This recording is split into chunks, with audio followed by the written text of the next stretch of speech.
Good evening. I'd like to call this Thursday, September 28th, 2023 meeting of the Finance Committee to order. Tonight we'll be following the published and posted agenda. First on the agenda this evening is a approval of minutes from September 14th, 2023. Has everyone had a chance to review them? Yes. All right. Do I have a motion? I make a motion to approve the minutes of September 14th, 2023. Second it. All in favor? Aye. All right, 4 in favor, 3 absent. All right, moving right along, we have a review and discussion of Article 25, the Specialized Energy Code article. With us this evening, we have Jim Walton, who will be presenting the article. Welcome, Jim. Hi, everyone. Thank you for the time and having me tonight.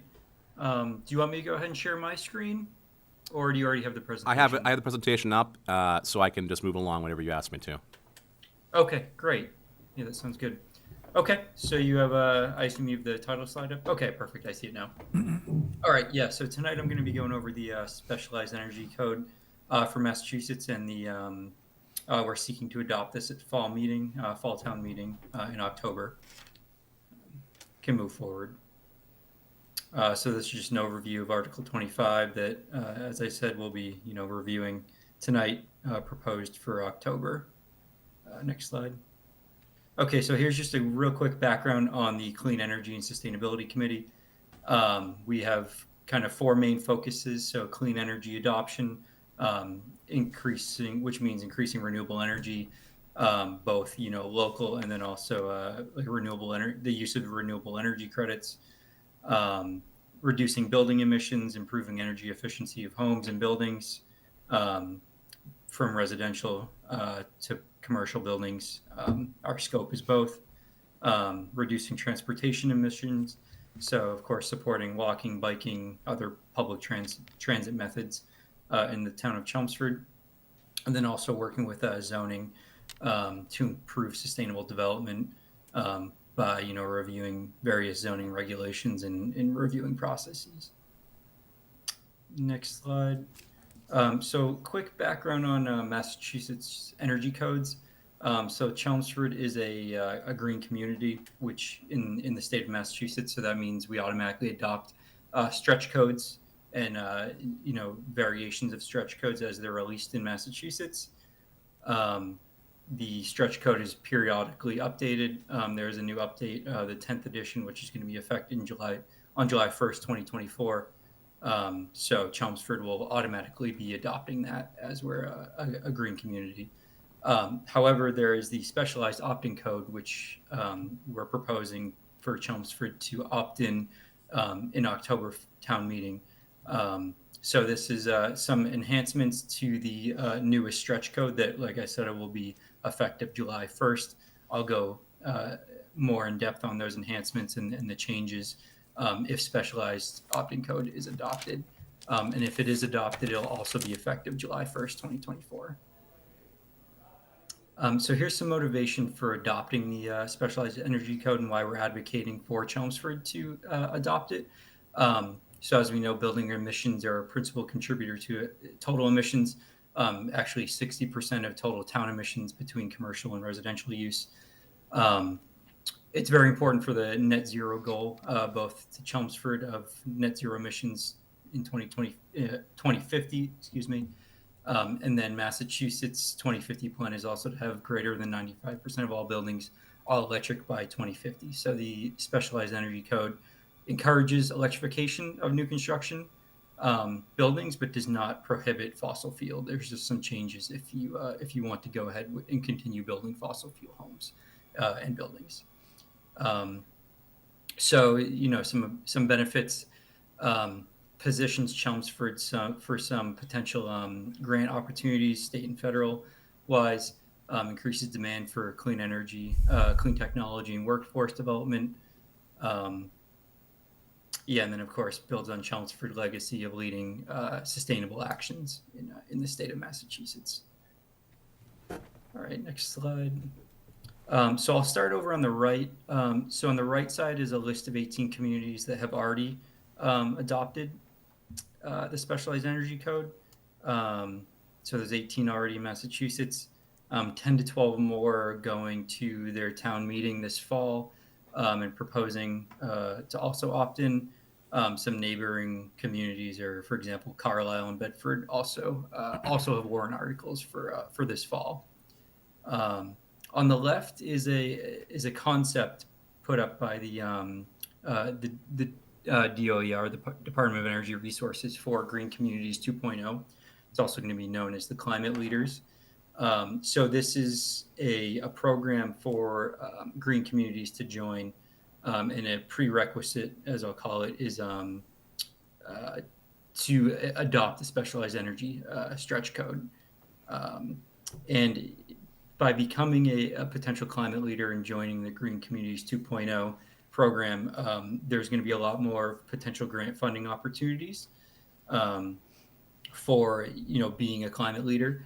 And it is important to become a climate leader early on in the of course in the program, to show that we're a leader, and are very motivated to kind of change the state of Massachusetts from a sustainability level. So that's just one potential perk of becoming a climate leader, is lots of potential grant funding opportunities to the town. All right, we can go to the next slide. All right, so here's where we kind of get into the details and the meat of what actually the specialized energy stretch code is. So I'll start with low-rise residential here. So for existing buildings, there's no change. That's important to know. So additions, alterations, change of use, no change in any due to the specialized stretch code. So it would pretty much have to be a full knockdown of your home or building in order to have to level up to the specialized code. So only affects new construction. So no changes for all electric new construction buildings between the existing stretch code and specialized code. So if you're building a all electric home or all electric building, all electric home, because this is residential, no change. That's very important to know. There's no difference. The difference is when you get into mixed fuel. So if you're using natural gas, for example, so for mixed fuel homes, so for instance, a home using natural gas under 4,000 square feet, the change is that you must be pre-wired for electrification. So what that means is when you're building your home, you need to run wires, for instance, to a stove, for potentially using that as electric in the future rather than natural gas, and also, for instance, running a wire to where your heating system is, in case for one day when you want to go all electric. And then also the other difference is installing on-site solar if you're following the HERS pathway, which is a energy rating system, or being solar ready if you are going with the passive house pathway. So there's a couple different pathways for getting this energy code adoption, and we can go over those further in depth. There's a slide on kind of the definitions of HERS versus passive house. So then mixed fuel homes over 4,000 square feet, it becomes a little bit more strict, but not majorly different. So the biggest thing is that over 4,000 square feet for a mixed fuel natural gas, for instance, home, you need to achieve HERS 0, which is basically net zero, and then also be pre-wired for electrification and install on-site solar. So I can pause there real quick if there's any questions on residential new construction. If not, we can move forward to commercial, or we can hold for questions at the end, whatever you prefer. Yeah, I have a question. Sure.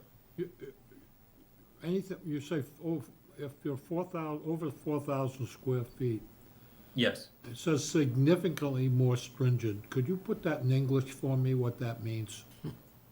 Yeah, so under 4,000 square feet, your home must be rated to a HERS rating, which is the Home Energy Rating System, of number 42. So the lower the number, the more energy efficient your home is. So under 4,000 square feet, the number's 42. For over 4,000 square feet, the number is zero, which means it's essentially a net zero home, meaning the energy you put in comes out. So you're essentially using you're having no carbon emissions from your home. So does that mean I have to replace everything that generates carbon if I'm over 4,000 square feet? So what you can do is, if you're building, so remember this is only for new construction. So if you're building a home over 4,000 square feet, and you want to use natural gas, it means you need to explore other avenues for becoming net zero. So that means, using a little bit more solar power on your home, or using more, thicker insulation. There's a whole, slew of different things you can do that counts to, get your HERS rating smaller. So using a more efficient boiler, natural gas boiler or furnace. Like I said, using more solar panels, having more efficient insulation. That's what that means. I'm talking about existing 4,000 square feet that Nope, requires doesn't. a replacement. Nope, existing is not affected by anything. If you have a 4,000 square foot home, nothing changes. So I can replace it with a less Oh, efficient? yes. If you wanted. So why the magic number 4,000? What's the calculation there? Yeah, so that's so I don't know the full calculation, but I believe it's a 4,000 square foot home is considered, that's when you get to what they consider a large home, a large square footage residential home, and they wanted to make a change there where if you are building this large home, they do want to be a bit more stringent on the efficiency, because you are going to be producing more emissions just because your home's bigger. You're going to be using more energy no matter what. So this seems very similar to an article that we talked about in the fall Spring. last year, right? So what is changed between what was presented in the fall and what is being presented now? So I'm not sure. Unfortunately, I wasn't with the committee last fall. Okay. So I don't know what was presented. Nothing. It could be that they were presenting the newest stretch code, which is going to be effective this summer, Yeah. unless we adopt the specialized code. If I remember correctly, I think the difference was that essentially what we had proposed to go before the last town meeting was essentially what we see here, although it did include renovations. So let me clarify that, because I think there was some confusion. So it was the spring of this past year, so we're Yeah. just coming back after half a year with the same specialized energy code. Nothing has changed with specialized energy code. It's been adopted at the state level. That's not changing at all. They're looking to implement the specialized portion of it, which is the further step from where we currently are with the stretch energy code, which we've already adopted. When we asked that question back in the spring, and we asked, is this applying to renovations to a new home? The answer was, we think it does. My understanding from the DOER now is that it does not apply, and what Jim says he's confirming is this does not apply to a renovation of current property, but applies to newly constructed property, except that if you do a complete gut and rebuild, that's going to be considered a new property. Yeah. So yes, that's correct. What happened in spring is that there was some misinformation, unfortunately, from the committee that it included additions, alterations, change of use, but that's not true. It has to be a full, tear down. If say you want to tear down your house and build a whole new property, then you would, go to the next level, which would be the specialized code. To Jim's point, is there a percentage, like say you got the house, is there a percentage like 80%, 90%, or just massive renovation, you have to go up to the? So the state hasn't defined it yet in the code, but it does call out any additions or alterations or change of use. So what about adding a new structure to the property? Garage, a shed, something that's being heated or cooled, or, So that would be an addition, That would- and that would not be under this particular code. even though it would be a separate structure. Because it's on the same property, Yeah. the understanding is that that's an addition to the property. It's not addition to, yeah. Got you. Thank you. So, so my question is, I got two questions, Jim. The Yes. first is, if you can just explain what the HERS value means? Do you Yeah, understand? sure. So there is a slide. Oh, then a little I'm bit- sorry. I'll wait till we get to that one. We'll hold off on that question. The Okay. second is, are you aware of any additional requirements other than the ones you've listed here at the Specialized Energy Code for low-rise residential? So can you share the you mind sharing the screen again? And I'll just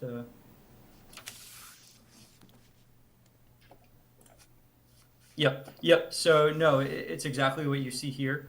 I guess so mixed fuel homes under 4,000 square feet, it isn't called out, but if you have what's considered like a shaded site, so if you have a lot of trees around you, you actually don't need solar. It's excluded because they consider it be a waste of energy essentially by and cost by putting solar panels on your roof. Excuse me, if we could ask people in the audience to please take conversations outside. It's being picked up by the mics. That's all right. Thank you. Sorry, Jim. My understanding is, and please correct me if I'm wrong, that you're also required in all of these new constructions to provide for one parking space for residential for an electric vehicle. Is that your understanding? So I believe that is on the commercial side. I'm looking at a DOR bulletin from this year that states under the frequently asked questions that residential specialized code requirements in summary require a minimum EV wiring of one parking space for dwelling units up to 4,000, over 4,000, and for multifamily units, you're required to have 20% of the spaces meet that minimum EV wiring. So I don't know if that's just under the specialized. That may also be covered just under the stretch. Okay, it's table 2 of this bulletin, residential specialized code requirements summary by building dwelling unit size. So it's under the specialized code portion of the DOER's frequently asked. It's the 2023 Stretch Energy and Municipal Opt-in Specialized Building Code frequently asked questions, and it's available on the Massachusetts Department of Energy Resources website. Okay. So you guys aren't aware of that requirement? No, I'm not, but I can certainly look into it and follow up on that one item. Okay, we appreciate it, especially with the 20% requirement I'm seeing here for multifamily. I have a question. What percentage of new construction, or does anybody know the answer to this, in Chelmsford is 4,000 square feet? Is that the standard now? If you build a No, new so- development, is No, 4,000 the that's- standard? We do have a slide on this. I think I'm over the sorry. past no, that's okay. I can answer it real quick. I think over the past 4 or 5 years, there's only been one home per year it's very over small. 4,000 square feet. Okay. So Any other questions with there's this? also the value of less than 4,000 square feet, and I think it's in the teens typically. So So I you I have know, one less last, than- I Sure. I have one last question. So has anybody done a increase in cost calculation, even if it's just back of the napkin, with all the requirements for a house that's over 4,000 square feet? I mean, I'm just, looking at some of these basic requirements, and solar alone is fairly significant. So I'm just wondering if there's any information on that. Yeah, so we do have a little graph on that. Net zero is typically, depending on the type of use for residential, it's typically 1 to 2% increase. So And you mentioned you have a slide coming up on that, Jim, so we can address that when we get to it. yeah, it also addresses the commercial side. It kind of Okay. lays out the type of building use and what you would expect for an increase or a decrease by going net zero, which the intent of this is. Okay.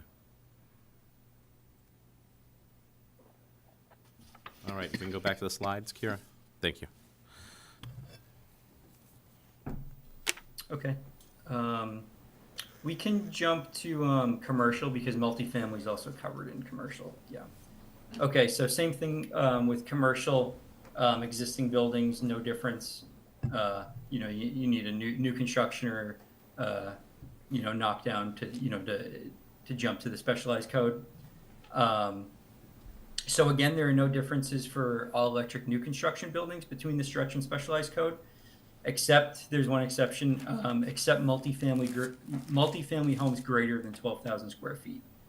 So if you have an all electric multifamily home greater than 12,000 square feet, so quite a large multifamily building, you would be required to go to passive house 0 or the home energy rating system HERS 0 compared to HERS 45 rating, which would be for the stretch code. And then mixed fuel commercial buildings other than multifamily. I guess, sorry, that actually does include multifamily as well. So mixed fuel commercial buildings, including multifamily, again, must be pre-wired for electrification, just like residential, and then also install on-site solar.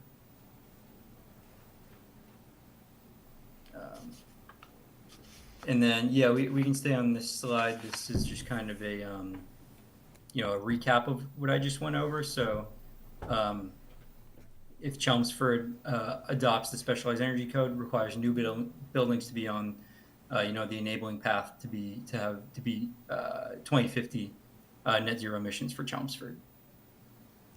So as a summary, new construction needs to meet current Chelmsford building codes plus be all electric, or typically where fossil fuel appliances and other fossil fuel items are used, the building needs to be pre-wired to accept the equivalent electric appliances. So earlier I gave the example of if you built a new home and you put a natural gas stove in, you need to run a wire there for one day to be able to put an electric stove in. And then also solar power with potential exceptions, such as a shaded site, or if you go with the passive house pathway, you just need to be solar ready, which means you need solar wiring without the panels. Jim, There's- excuse me, can I ask a question on that? I just want to make sure I understand.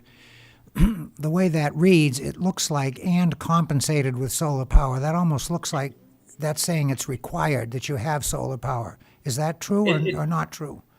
It depends on which option you go with. So, if you have a fossil fuel home, and you are going with the HERS rating, so under 4,000 square feet, you need a HERS rating of 42, and if you go with that choice, then you need to put solar panels on. If you go with the passive house pathway, you do not need solar panels on your roof. You need just to be solar ready. So again, just so that I understand, so if I decide to build a house under 4,000 square feet and I Yep. elect to have gas heat, gas stove, Yep. gas hot water heat, I have to put in solar. Unless you choose the passive house pathway. Okay. All right. And passive house is pretty much a way of building a home, which is very tight. No leaks, around windows. It's just a method for building a home. Very rigid insulation, things like that. It's all defined in the passive house, code.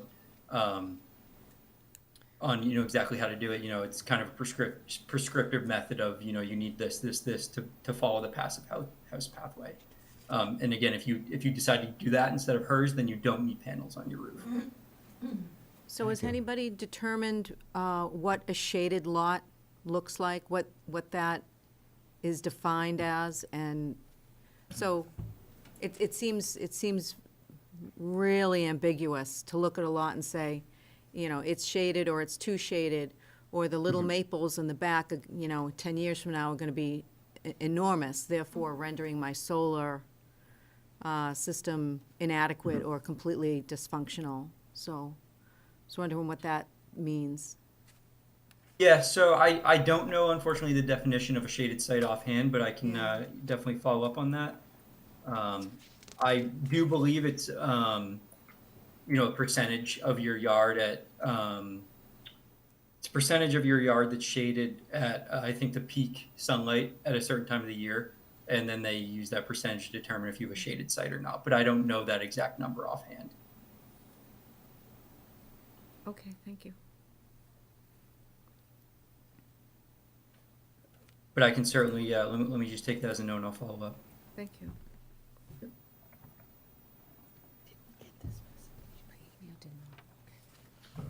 So, yep, so there's, different classes of the building, so low-rise residential, under 4,000 square feet, low-rise residential, over 4,000 square feet, multifamily residential, and then commercial.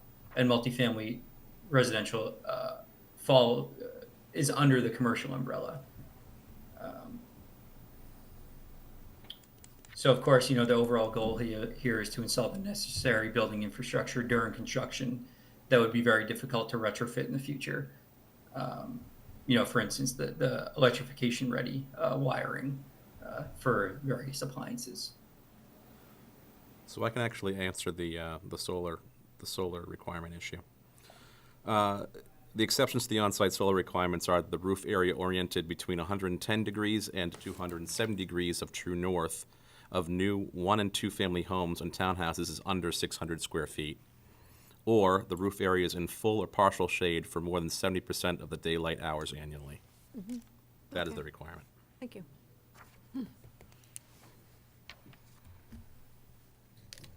And you found that booklet on the DOR? Mm-hmm. Okay.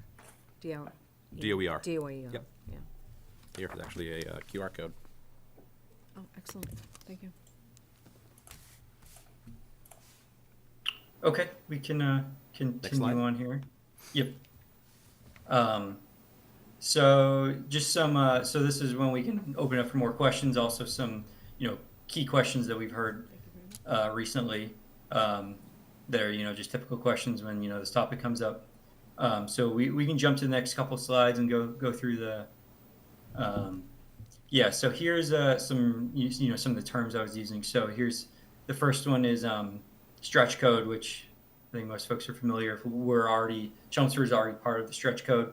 There's no getting rid of that. We're a green community, so that's already part of it. Newest stretch code, again, is effective July 2024, unless we opt into the specialized code. And the differences are what I outlined in the past couple of slides. HERS, or the Home Energy Rating System, it's the industry standard for how a home's energy efficiency is measured. The lower the HERS number represents lower energy usage. So, for example, on the residential homes over 4,000 square feet, they will need a HERS rating of 0. So, if you see the graph on the right, 0 represents a zero energy home. So again, there's different ways to achieve that. Again, using more solar to offset your energy usage. Making using more efficient heating, cooling systems, things like that. There's no clear-cut way to get there. It's kind of a combination of how you want to go about it. Jim, if I could jump in there, do you know how that's calculated? Not offhand. It is a pretty complex calculation based on various efficiencies of what you're using in your home for materials, and efficiencies of various products you use. So do you, just for instance, if it's a HERS of 52, what would Yep. that mean? It means your home is using more energy than a home having a rating of 42. Okay, if you don't mind, I'm gonna answer the question. So a HERS rating of 52 means the home uses about 48% less energy than the same size home built to the 2004-2005 IECC code requirements. Okay. This'll do the cost. They don't know. They don't know. Exactly. Okay. So, I mean, for yeah, I passive mean, house, I said it was, I said it uses less energy, right? 42? Uses you did, Did, yeah. you did. So. Yeah, yeah, I don't know. Okay, so for passive, I'm sorry, please continue. Yep, so for passive house, standard for energy efficiency in building. Um, passive house is a little bit different. Like I said, it really focuses on, making home tight, relying on, the building material and envelope itself to reduce infiltration, for example, of air passing in and out of your home. Um, passive house zero, again, similar to hers, zero, focused on net zero. Teddy, I didn't go over, it's the thermal energy demand intensity. It's again a set of standards and methods for calculating energy demand for complex, larger buildings like schools, mainly used for commercial. Here's a question that came up earlier. You can see that Chelmsford doesn't typically build too many 4,000 square foot homes, only a handful in the past few years, and only a handful under 4,000 square feet, but historically very low numbers of 4,000 square foot homes. So, as the homes in the town get older, right, people could buy the house simply for the land and knock it down, right? So I'm wondering if anybody has considered what this would do to the real estate market here in town. This seems very constraining, and if I was forced to increase my cost by 1 or 2% on my $1 million home, I maybe would look elsewhere, right, in another town that maybe doesn't have this. So I'm wondering if there was any conversation that you've had about what the potential impacts of the real estate market would be. So there are a lot of calculations by Department of Energy Resources, and yes, there is possibly a 1 to 2% upfront cost increase, but over time there are you are saving lots in energy, lots of money in energy, costs from the utility, electric. Essentially electric costs if you're going all electric, and then also gas if you're using gas appliances. To that point, and I apologize if you said this earlier in your presentation, what other communities in the Merrimack Valley, our surrounding neighborhoods, our real estate competition, have, taken this on? Can we jump back to that other slide? slide? It is sorry. a slide, yeah. earlier. Okay, I'm sorry. No, that's okay. We can take a look. I apologize So, for being late. so Acton, Concord, Lexington, Lincoln, Maynard, Stowe, and then Carlisle and Big money. Bedford are also going Yeah. to town meeting this fall. So lots of surrounding communities to Chelmsford. Some surrounding communities. Okay. All right, next slide, Jim. Yes. Okay. So here's an So here's just a short graph of what it costs to build net zero ready. This was a study done by the Built Environment Plus. So they're a U.S. Green Building Council partner who's done analysis on millions and millions of square footage on what it costs to build net zero ready. So if you see the bulk is actually at 0% cost increase. And then there is some, in the 1% range. When you get larger, 4%, that's focused on education and more of the more stringent commercial spaces. But 1%, lots of residential buildings fall in that area there. Jim, is there a more recent study? This is from, it was published in February of 2021. Do you know if there's a more recent study available with more recent numbers? Because this is probably from data from 2020, and as we all know, inflation has increased significantly, and the costs of construction have gone up astronomically. Mm-hmm. Yeah, so Dewar has done a recent study. It's not focused on the specialized code, but it's focused on the stretch code and what it costs to, be net zero. Um, and so I don't have the numbers offhand. I can pull that up and review it. But for all electric homes, it was significantly less. For gas, it was, I think, a bit more upfront, and then there's more payback on in the later end. But I'll have to find that. I did have it up earlier. If I can find it here, I can share it. Like I said, that's for the stretch code, so it's not specifically for the specialized code, but it's very similar because for all electric, there's no difference. If you're building an all electric home, which is the is the trend in the U.S. moving forward, there's zero cost difference here. Can I ask, this is an odd question.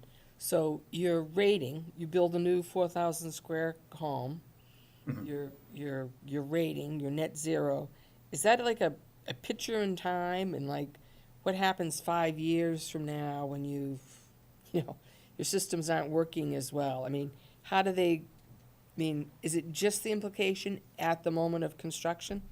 What happens as time goes by? Yeah, so I don't know exactly how that works. I would expect, just as, equipment works, mechanical equipment, things wear out. So for example, like a heat pump on a compressor usually is like 5-year warranty. When that warranty is up, I don't know the actual studies behind it, but potentially it does become less efficient over time. But that's any piece of equipment, a boiler, your copper pipes are getting clogged, and your pump's running harder to drive the water around. So Well, but it's I like guess anything. I guess my point is like, so my house is evaluated or rated when I build it, and then once I get past that day and I've been rated on day one, then it really isn't a concern for me anymore. Oh, yes, You know, correct. you know what I'm saying is like, how do you mean? What's the, You're wondering if there's continuing oversight that's going to right? affect you. Exactly. I just No. what happens? No, No. no one's coming to your home and inspecting it for further to ensure it's net zero. Yeah. Yet. Right. Yeah. Until I knock on your door and make sure it's still running net zero. But Okay. Okay, so your next slide here is discussion in QA. If you don't mind, I do have one, and this is a question I asked back in the spring, and I'm wondering, has National Grid been approached, and have they given information? Is there information available about their ability to meet these new electrical demands that are going to be required in order to produce this energy? so I don't know if National Grid in particular has been approached or not. Okay. Well, let's make the question a little broader. Has there been any consideration by the committee relative to that question? Have you had a discussion about the current grid's ability to supply these requirements going forward? And what would it take to upgrade the grid?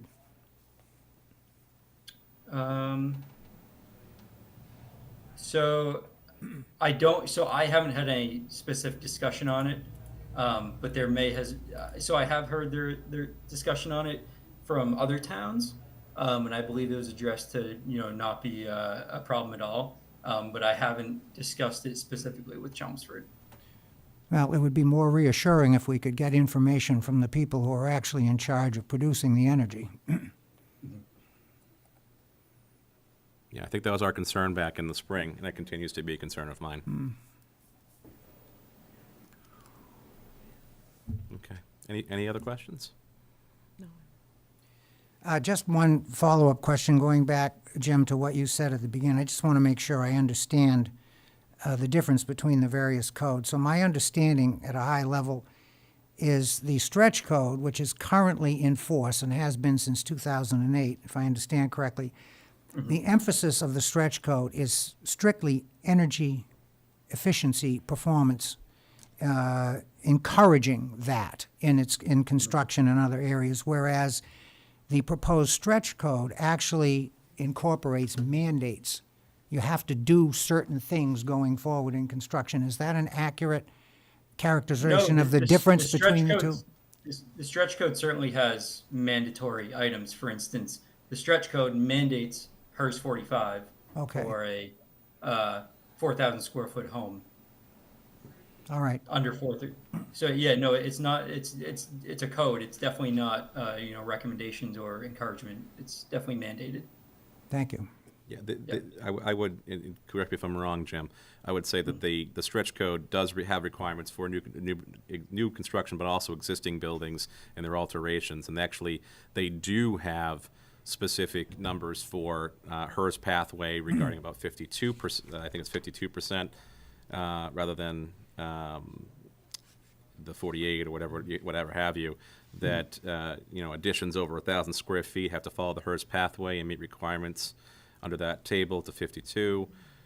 Additions that exceed 100% the conditioned floor area of the existing dwelling, which basically more than double the size of the house. They must follow the HERS pathway and meet the HERS requirements in addition. And level 3 alterations where there's multiple buildings on a property, those all add up and they become a requirement for exceeding the 1,000 square foot threshold. And those are already in action. Those already exist. We've already adopted that. We have to comply with those. I guess that goes back to my previous question: is what is substantial renovation under the specialized adoption, and what is a major renovation under that? Are they going to turn to the same requirements that we're seeing under the stretch code? That's again one of my other concerns. Whereas that substantial renovation, that major renovation, really hasn't been defined. Yeah, so I believe there's no scope of renovation at all. It would be it's new construction. Okay.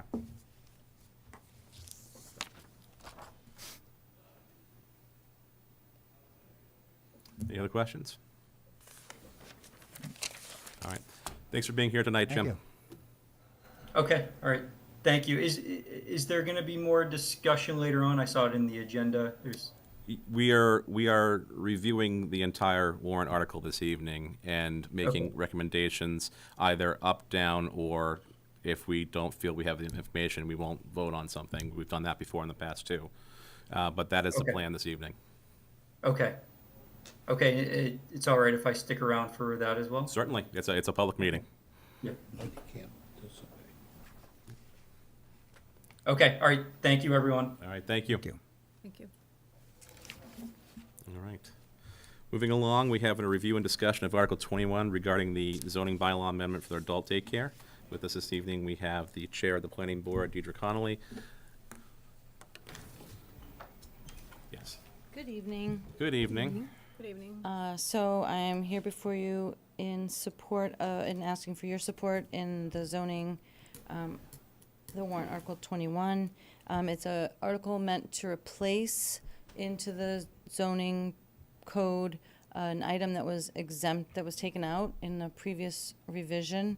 It was thought by the bylaw review committee in 2011 that this line for adult daycare didn't need to be in the zoning code because it was felt that it was covered under exempt uses. But it turns out, while that is sometimes and maybe often the case, it's not universally the case. And I don't know if any of you saw my presentation to the select board, but I misspoke because I thought it was just noted to be an error.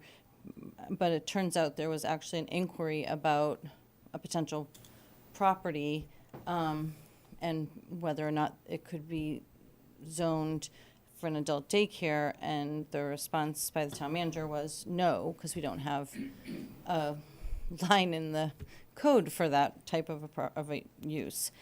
So it was brought to us to replace into the code. We're basically putting it back where it was. We haven't changed the definition of an adult daycare, and it doesn't include overnight, that being contained in the title of daycare. And we did change it from the permit granting authority from the ZBA, which it was in the prior code book, to the planning board, as it's more appropriate, as it's either a potential, it's a commercial use, which would be governed by the planning board.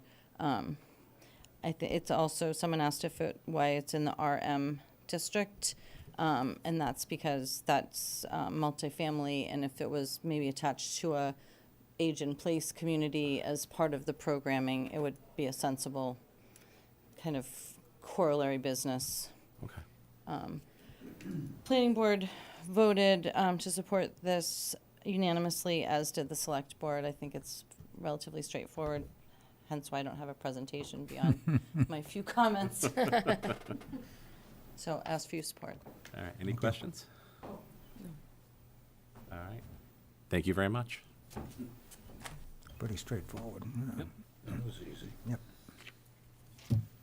Next will not be.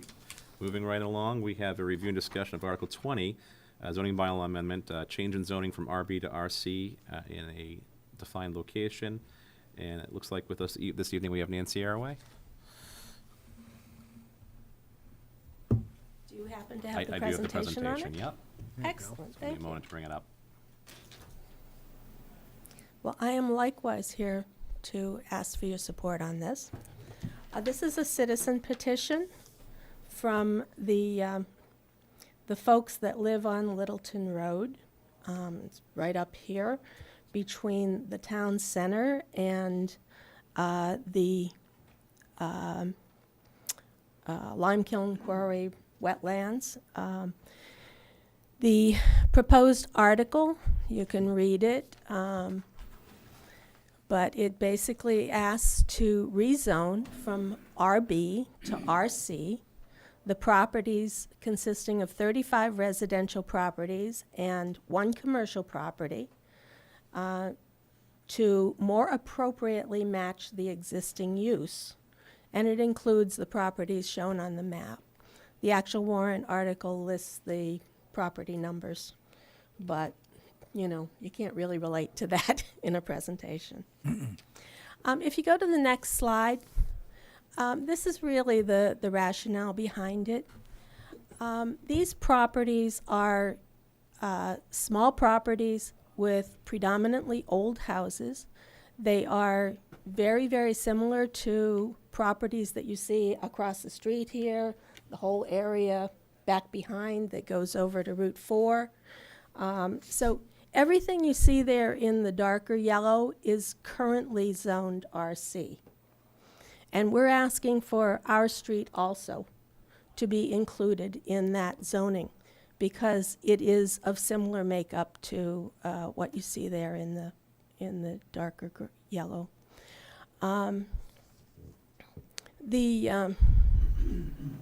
The problem we have is that our street is really a village neighborhood.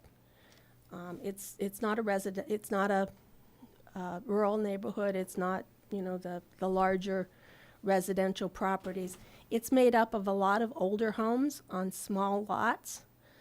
They were zoned to low density back in the 60s, but they were already on the ground, and they were already on the ground as these small lots. So they were zoned to be something, to require something that they just weren't. The current zoning misfit makes it difficult for residents to get approval for additions, improvements, and redevelopments to their property because over 85% of those properties are non-conforming to RC, or to RB. The next slide simply lists the residential zoning districts. RA is the largest. I think it's an acre and a half, single family. RB, which is what we currently have, is about 1 acre, 40,000 square feet for a single family. RB does allow 2 families by special permit on pre-1938 residences on lots that are not less than 15,000 square feet. And I included that there because it's relevant as we go through this. RC, what those darker yellow properties were, are medium density, and they allow 2 families on basically a half acre, 20,000 square feet.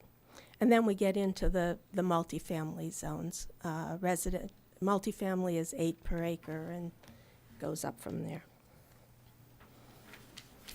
So the special permit criteria, which is the difference between what we're really talking about here of being RB and converting a pre-38 property, or being RC and by right being able to convert to a two-family. Special permit criteria on the next slide is that it has to have the considerations are, does it have social, economic, or community needs which are served by the proposal with the housing shortage, accessory apartments, two families are beneficial. Traffic flow and safety, including parking and loading. If you take a 3 or 4 family, a 3 or 4 bedroom property, and you split it into 2 apartments, you still have the same number of bedrooms and the same number of cars, so it doesn't create a hazard. Adequacy of utilities and other public services, these are existing properties. Neighborhood character and social structure, we're not changing the neighborhood. Impacts on the natural environment, don't know how it's going to do that. And potential fiscal impact, including impact on town services, tax base, and employment. The only thing this does is encourage people to improve on their properties. So here's some statistics on the next few slides. The current ownership of these properties. 27 of the residences are owner-occupied.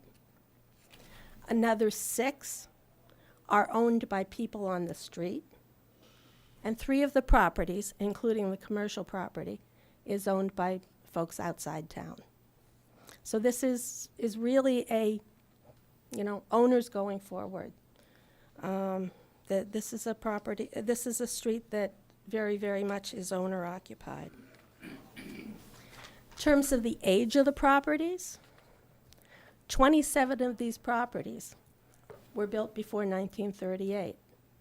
So they fall under that provision to convert to two families by special permit.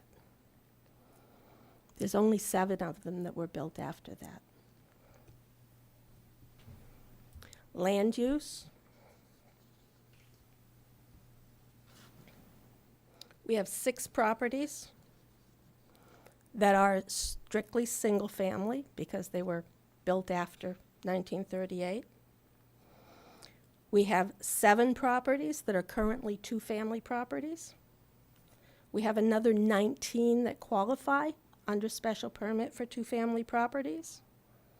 We've got 1 mixed use, 1 commercial, and 2 accessory land units, attached land units that belong to belong with other properties. So 58% of the residences that are not currently two families qualify to go to two families. In terms of lot size, they range from 7,400 to 65,000. Average lot size is 23,900. RB, the current zoning, requires 40,000. We only have 5 properties that size. We have 16 properties that are actually under 20,000, and another 15 that will at least be conforming if we can go to RB. And the last statistics that I have is depreciation. So the depreciation on the properties in this area runs from 10% to 66%. We have 12 properties that are running between 15 and 30% depreciation, and 20 properties that are running between 30 and 45. This area needs some investment. And we need a way to recoup on that investment. And that's why we're asking for this rezoning. The overall impact, it permits two-family on pre-1938 construction by right instead of by special permit. And it permits the other 26% that were built after 38 to be converted to be consistent with the neighborhood if they so choose. This reduces lot size and reduces setbacks for additions and for new construction. We have very, very, very limited potential for new construction on that street, so we're really looking at investment in old properties. Please consider supporting this. Thank you. Questions?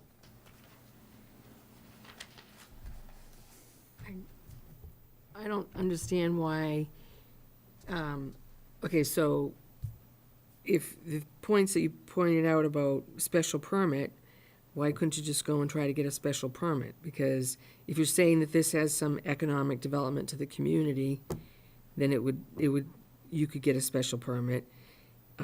So I don't understand why you need to recode this if there is an avenue to get what you want done by special permit. There's very few homeowners that understand the zoning codes well enough to represent themselves. Still have the So, potential to do it. I understand that, but there's very few homeowners that understand those zoning codes well enough to represent themselves. So it gets expensive to hire lawyers to do that. And it's always iffy of whether or not you'll get approved. You just don't know. So, it's a gamble. Well, I think that's why they probably would put it into the special permit category to protect the town, to make sure that things are done in accordance with the way the overall It still town- goes, it still all goes through the building commissioner. I mean, So you can't do anything, you can't change anything without going through the building commissioner. Right, what I'm saying is, if you have the avenue, there is an avenue to have your property, to change your property by getting a special criteria.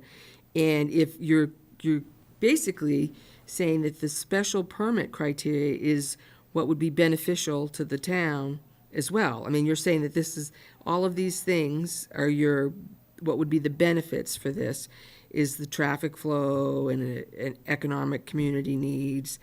And if all of those things are true now, then why would you even need to have this done? Because you could get a special permit if it actually met any of the needs of the community as a whole. You can get a special permit on some. There are others that you can't get it on because they are not a 1938 or before. So it precludes building on those. It precludes replacement. And what I'm saying is these properties meet those criteria, so let's just make it by right.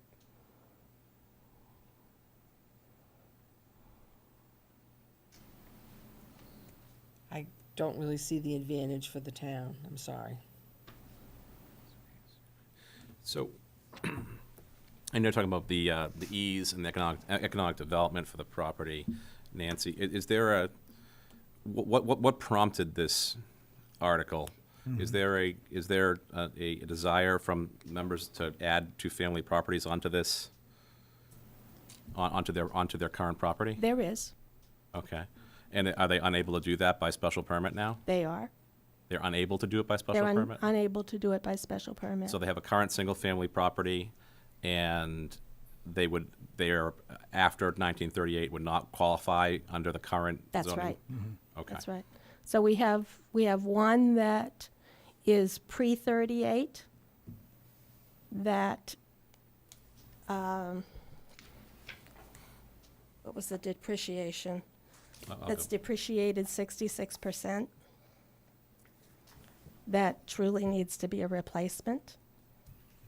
So I'm confused, why do I care about the depreciation of one property? I mean, frankly, why do I care about that? Why is the town, I'm just asking the question, why is the depreciation important in this variable?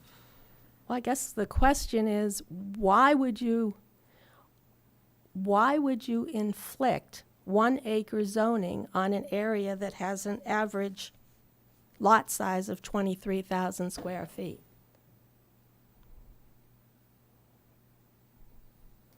This was built as in-town lots. It was built out as in-town lots.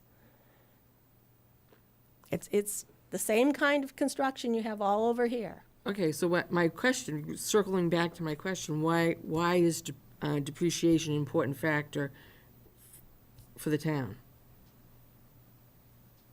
Only if you don't want to see taxes from that property. I mean, if you don't care that it's not generating any taxes, then you probably don't care that it's depreciated. I just, You know, I think It's- there it's- is the avenue for special permits, and that seems an appropriate path to take that protects the town's interests. That's just my perspective. Nancy, it's my understanding this presentation has been made to the planning board. Did they take a vote on that? they did. And what was that vote? The planning board had one person not voting, and the rest voted against it for, everybody had a different reason. Everyone had a different reason. Can I interject? The one person that did not vote was because they had a financial interest associated with it, so they had to recuse themselves. But all 7, and then at that point, the alternate did vote. So we did have 7 members vote on this article. I'd like to say that the alternate doesn't have the authority to vote on this article. Okay. Regardless, Anita, what were the reasonings provided by the planning board as to why they weren't in support of this? Do you recall? I do. I can tell you my reason. I'd asked Deidre. I don't think Deidre's still here. I think she's might have She's left. gone. She's gone, Yeah. yeah. Yeah, I mean, I can tell you my personal reasons. You know, one of the issues that was brought up was that by changing the zoning from RB to RC would help with traffic, but it really doesn't help with traffic. Doesn't affect the traffic flow whatsoever. In fact, it probably add more traffic because now you're adding 2 families.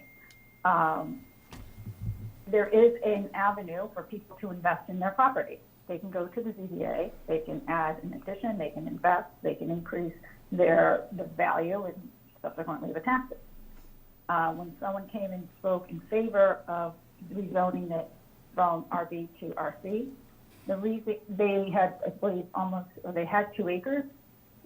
And what came out of it was the fact that they really wanted to put two families on their property. So what came out of this is you've got a bunch of folks that would like to finance.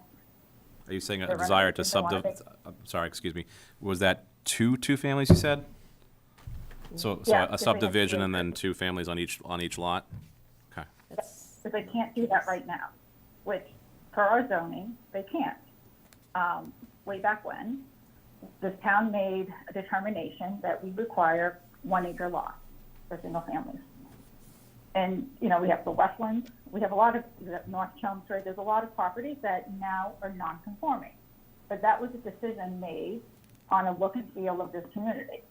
And to have, some neighbors who, you know, want to make money at the expense of the rest of the town. This is also a gateway into Okay, well, our community. we can get into more of that in discussion No, debate but when this we, but I'm just trying to understand what the votes were on at the planning board. So One there of the was members, also, if I may, gateway. Okay. Yes, Nancy? thank you. One person had a concern that we should do an overall rezoning to create a new zone for village zoning, and that this community should wait for that to be done instead of going forward with this zoning. One person felt that if we change this street, other people would want to change their zoning as well. And that was a fear. I don't, I'm not sure I know of any other specific concerns, but those were specifically voiced. So there was a lot of different concerns from different people. I mean, they all had different reasons that they felt that it wasn't the thing that they wanted to see done. Okay. All right. I'll hold my position until we go and discuss it during the articles, but I don't think I have any more questions. Anyone else have any more questions? Nope. Okay. All right. Thank you, Nancy. Thank you.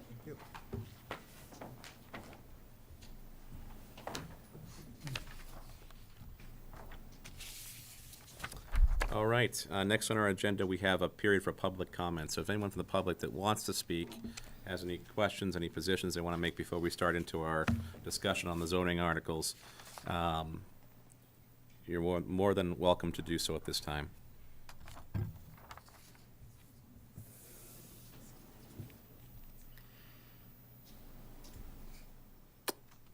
Seeing none, I guess we'll head into our discussion of fall town meeting warrant articles and vote on the recommendations for the same.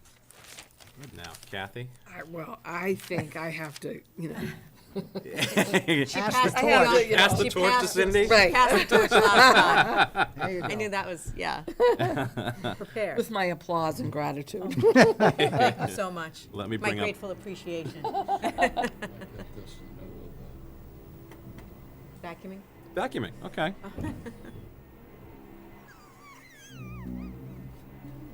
It's good timing.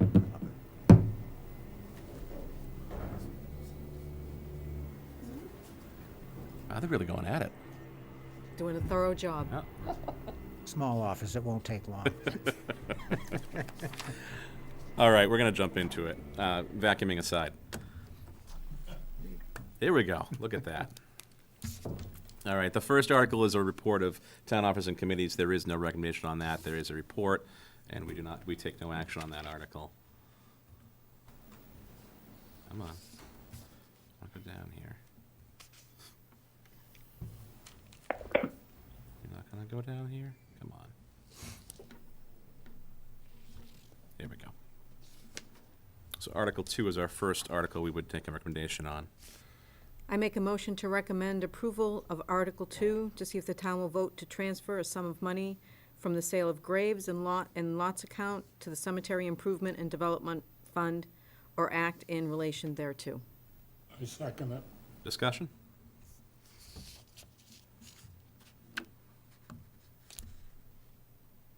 Hearing none. All those in favor? Aye.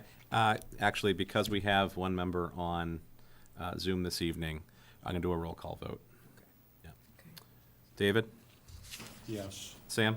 Yes. Cindy? Yes. Kathy? Yes. Anita? Yes, And I'll vote yes. 6 in favor, 1 absent. Article 3. I make a motion to recommend approval of Article 3 to see if the town will vote to transfer from free cash a sum of money to the Sewer Construction Stabilization Fund or act in relation thereto. And I the, second it. thank you. The amount being for that, for the record, $156,842. Discussion? Standard yearly article. I'll do roll call vote. David? Yes. Sam? Yes. Cindy? Yes. Kathy? Yes, please. Anita? yes, And I'll vote in favor, 6 in favor, 1 absent. Article 4.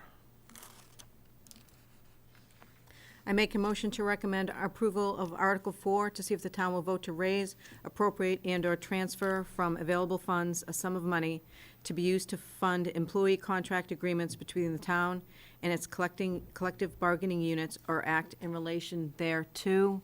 The amount of funds is $1,227,000 for fiscal years '23 to '25.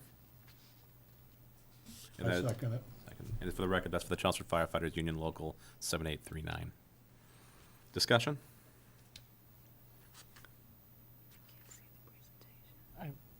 I think it's great that Do we have, an agreement. we have all the agreements in? Right. For now? It's a done deal, Yeah, It's positive. right? all right. Hearing no further discussion, I'll take a roll call vote. David? Yes. Sam? Yes. Cindy? Yes. Kathy? Yes. Anita? Yes, And I'll vote in favor. That's 6 in favor. Article 5. I make a motion to recommend approval of Article 5, to see if the town will vote to amend fiscal year 2024 operating budget adopted under Articles 4, 5, and 6 of the warrant for the spring annual town meeting held on April 24th, 2023, or Before, act in relation to. before we take a second on that, John, do we have anything that's come in? No. No? Okay, thank you. So I'm sorry to have you That's read okay. that. We'll take no action on Article 5. Okay. No worries. Article 6. I make a motion to recommend approval of Article 6 as written in the amount of $24,275. Second it. Discussion? Seeing none, take a roll call vote. David? Yes. Sam? Yes. Cindy? Yes. Kathy? Yes. Anita? yes, I'll vote in favor. That's 6 in favor. Article 7. I make a motion to recommend approval of Article 7, Coolis Farm, as written. I second it as written. Discussion. I just think it's fantastic that we have the opportunity to purchase that piece of land versus having it developed. And I congratulate And- and everybody who we- made that happen. And we know that that's what would happen, Right. yes. Huge development. So I applaud everybody wherever that made it all happen. Yeah, it's 4 parcels, and you're right. On the largest parcel, that would be very, very developable. So, what that ends up being, whether it's conservation land or something else, is yet to be determined. But the first step is the acquisition. So, so I'm like actually kind of, as much as I'd like to preserve it, this is zoned RB, so development would be single-family homes, and I'm not necessarily sure I would be all opposed to a nice new development. Like, I would be concerned if it was gonna be like multifamilies or duplexes, and it is $4 million. I don't know, I'm kind of, I agree But with it you, was not I agree with maybe you, that- Anita. I agree, I'm on the I'm a fence, little bit on the, I'm on the fence too, yeah. yeah. so I think that the highest and best use from the appraiser was, 23 or so, and they knocked it down a little bit for 18, I think. to 18 or 19 for residential homes in that location. But I think having traversed that road and lived in that close proximity to that neighborhood, well, there is already a few, there's a couple of, I think it's Lady Slipper is the name of the street, but there's a small development there. But it just seems like that land would be a difficult spot for the town to be able to support because of the road and construction.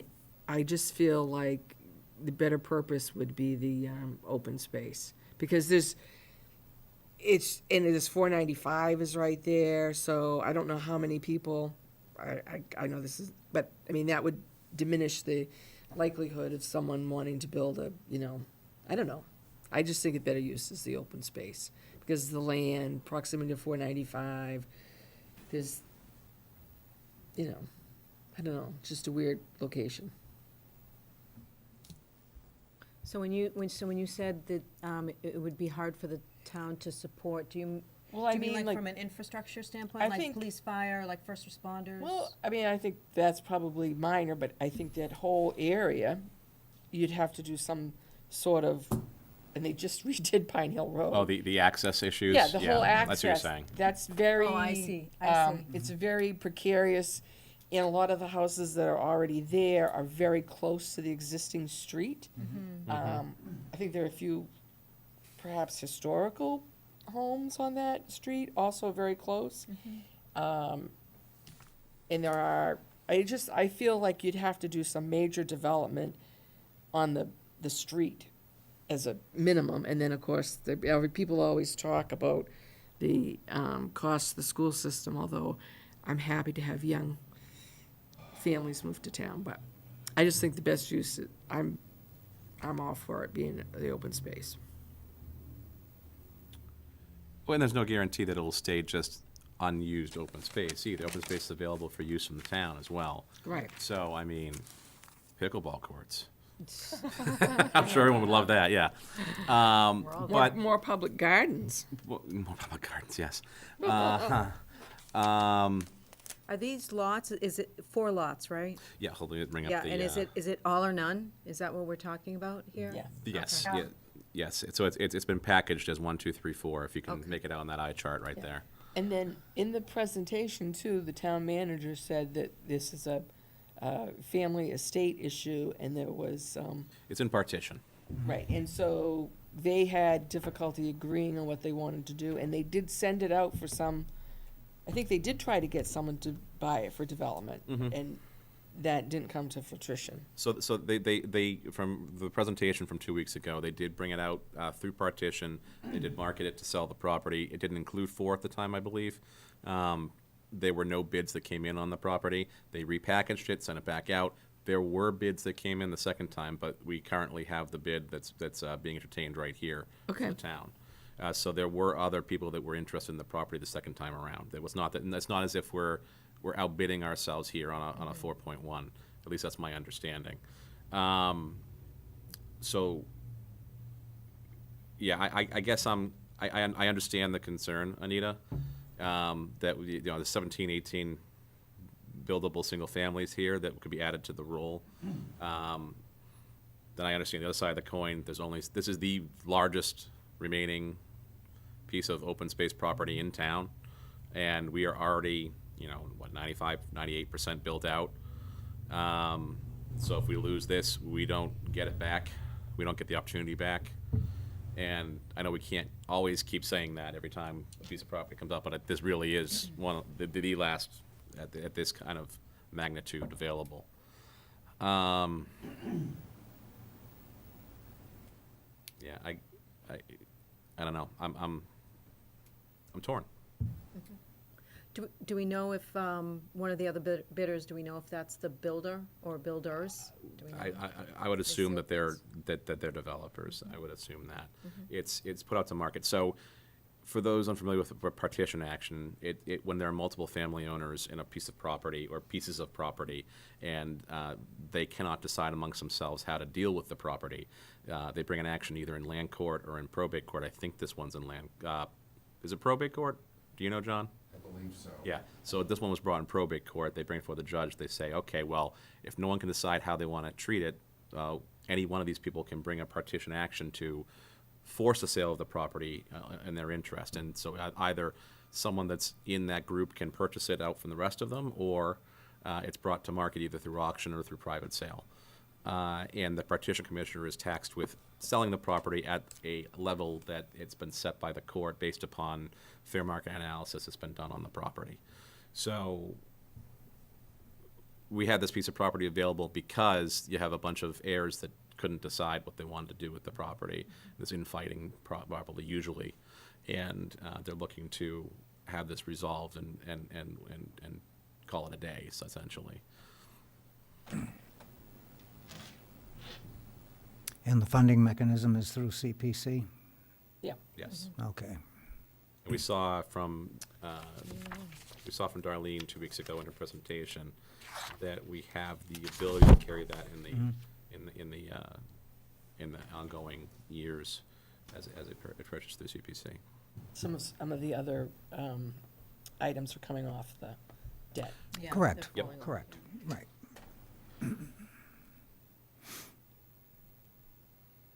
Any further discussion? Seeing none, I'll do a roll call vote. David? Yes. Sam? Yes, Cindy? Yes. Kathy? Yes. Anita? Yes, I'm going to vote in favor as well. 6 in favor. Article 8. I make a motion to recommend approval of Article 8. Hold on 1 second. Come on. Article 7's long. There you go. There we go. As written.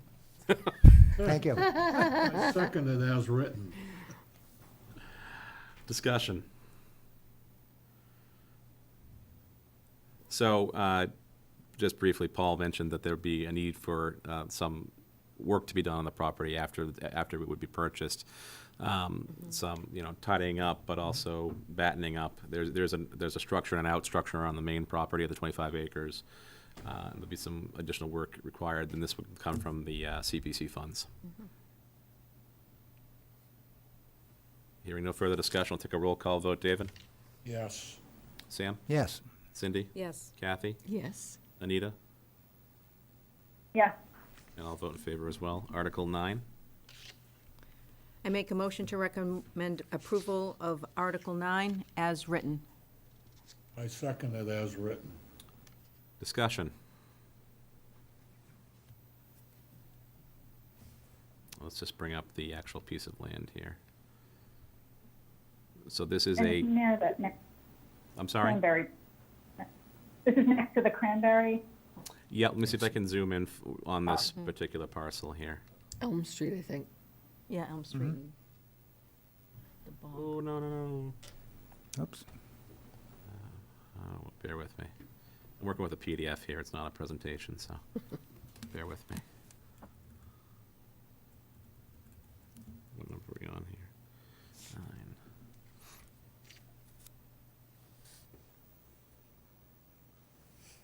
There we go. That's a zoomed-in view of it. So the one with a pin on it is the particular parcel. It grants access at the end on that side of the bog, which we currently don't have at that area. And the other parcels that are not included in this are there. And I think, if I recall correctly, Paul mentioned that those could potentially be packaged together in the future. And so by taking this, it grants us this access to the Cranberry Bog.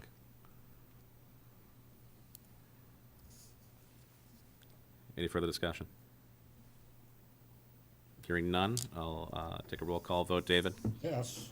Sam? Yes. Cindy? Yes. Kathy? Yes. Anita? Yes, And I'll vote yes. 6 in favor. Article 10, Chelmsford High School kitchen renovation.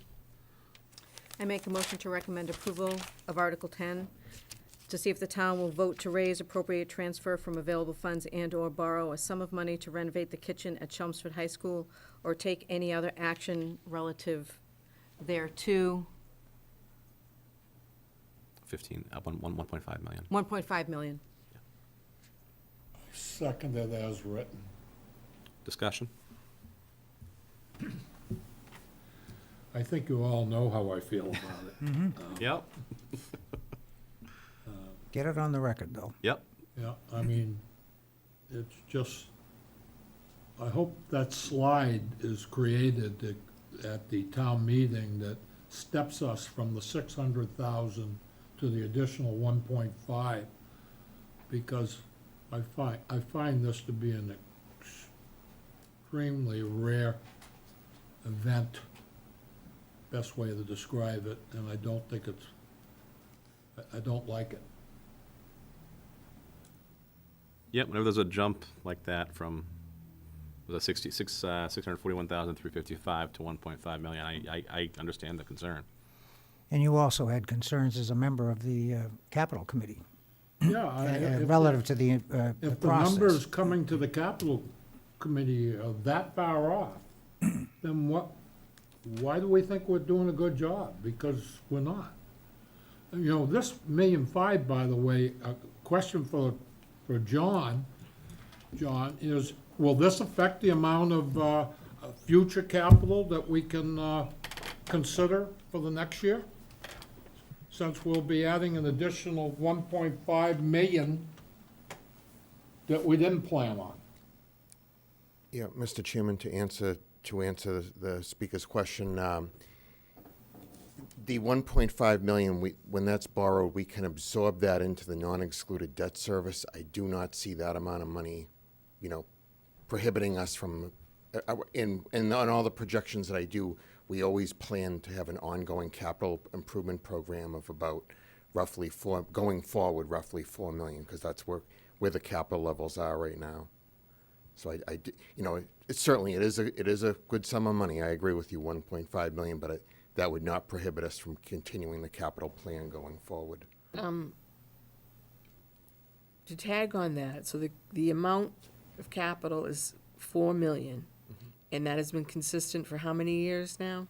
Actually, we've brought that up over the years. It going way back. I would say if you go back roughly 15 years or so, we were probably closer to 2.5, 2.6 million. We've gradually escalated over time as prices have gone up, Yeah. costs and things, to 2.8 million and 3 million, 3.5 million, and most recently with the round of inflation we've gone through, we're now around the 4 million level. So The we've actual increased it. numbers were 3.772 2 years ago, and this last year, it was $4,227,000. So it's gone up $300,000. Yeah, it's gone So, up. Out of that 4.2 million, I believe we had a large chunk of MSBA money or some other recaptured Right. funds that we used to defray the borrowing down closer, but that is correct. what towns typically percentages their capital? Like, are we a low percentage, or? It varies. We try to have roughly, as a percentage of our operating budget, I would say somewhere between at least 3 to 5 or more. I do feel we've had to go up over the years to keep it a consistent level. Otherwise, if you set a fixed number and you keep it for too many years, you end up backsliding Right, yeah. and not investing enough in capital. The reason I'm asking this, which I think is, I would be a proponent of increasing that if needed, not lagging on increasing it, being proactive and increasing the amount so that we Yeah, get more no, done. I think, and when you go back and look, we've had some extraordinary, what we call extraordinary capital. We had a project either a year before on the Chelmsford High School basketball Oh, yeah. courts and that I believe was over $1 million. So there have been some things that have come up on our radar that were not in the capital plan that's discussed each year during November and December of each year, but there have been some needs that have arisen. So I think we've tried to, as these needs come up, we try to address them rather than just, putting them off. I think the basketball courts were an example. The outdoor basketball courts are an example of something that it was deferred for a number of years just because of the cost, and eventually it had to be renovated. I think the parking lots were another one of those that kept Yeah. getting kicked around for 10 years or so, Yeah, and finally had to get exactly. done. I guess the only other comment I have to make is that it sounds to me like we need to do this. I mean, all my complaining, I gotta, at some point, surrender. We really need to do it, so I'll probably vote for it, but I assure you I will question every number at future capital meetings as to how they were derived and to what degree they are accurate. Where the number came from. Yeah, so, I'm in favor of this in spite of everything. Any further discussion? Well, I just want to say, first of all, I'm grateful for Dave's oversight on the Capital Committee, and I think you raised some very good questions, and I think doing what you just said you were going to do is what you're supposed to do. Exactly. Okay, so that's fine. I agree that, I'm not happy at the escalation of cost, but there is no denying that this work needs to be done. I mean, that's the end of the discussion as far as I'm concerned, so I'm going to vote for it. Any further discussion? Hearing none, roll call vote. David? Yes. Sam? Yes. Cindy? Yes. Kathy? Yes. Anita? Yes, I'll vote in favor. That's 6 in favor. Article 11, I make a motion to recommend approval of Article 7, of Article 11, to see if the town will vote to raise and appropriate and/or transfer from available funds $1,500,000 to fund roadway and sidewalk construction or act in relation thereto. Do we have a second? Second, as written. Discussion? It's great use of our funds is to, It continues the pattern that we've been seeing, yeah. It's gotta be done. Yep. Hearing no further discussion, roll call. David? Yes. Sam? Yes. Cindy? Yes. Kathy? yes. Anita? Yes. And I'll vote in favor, that's 6 in favor. Article 12, I make a motion to recommend approval of Article 12 as written, to transfer $100,000 from the Sewer Enterprise Fund retained earnings. I second it. and just for clarification, it's for the sewer infiltration and inflow. Thank you. Discussion? Very important article. Very important article. It addresses a situation that we have relative to our sewer capacity. And we need to do this work. It's been an identified issue, and we've seen from the drought last year to the excessive amount of, astronomical amount of rain we've had this year, that the water's coming from somewhere. I mean, it's entering our system, and it's causing sewer capacity issues. So if this is the first step, let's take the first step. Right. Any further discussion? Hearing none? Yes. David? Yes. Sam? Yes. Cindy? Yes. Kathy? Yes. Anita? Yes. I'll vote in favor, that's 6 in favor.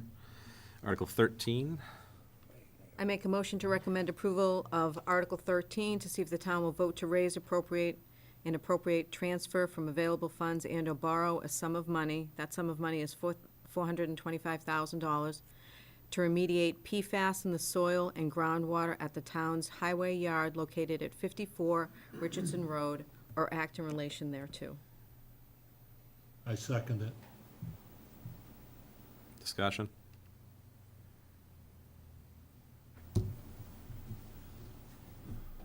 Another thing that has to be done. Yeah. Very important. Yes.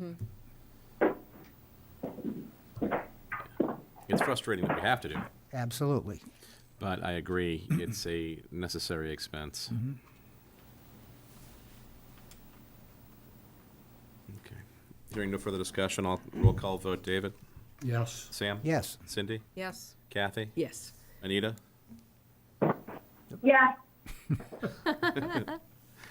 I'll vote in favor, that's 6 in favor. Article 14,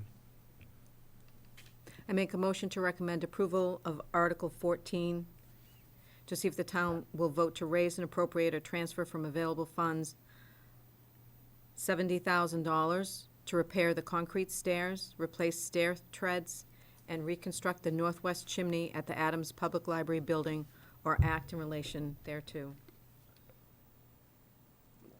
Another important project. There I was, second it. second, thank you, now discussion. Okay, sorry. No problem. Another important project. The stairs are, And a prudent use of free No. cash. yes. Agreed. So as recall, it'll be the treads and the stairs that we're seeing right there and on the chimney. Yeah, and the right there. chimney. Right. The library is a beautiful asset. Should make sure it shines for a community. Well, and it meets compliance and doesn't Oh, yeah, cause no, that's injury. so That too, right? Yeah. 70,000 well spent. Yeah. Yeah. It's short money to Yes, make an absolutely. important improvement. Yep. Okay. Hearing no further discussion, take a roll call vote. David? Yes. Sam? Yes. Cindy? Yes. Kathy? Yes. Anita? Yes. And I'll vote in favor, that's 6 in favor. Article 15, McKay Library Masonry Repair. I make a motion to recommend approval of Article 15, to see if the town will vote to raise and appropriate or transfer from available funds $30,000 from free cash to replace the front stairs and walkway, refinish wrought iron rails, and improve accessibility to the rear entrance of the McKay Public Library building, or act in relation thereto. I second it. Discussion?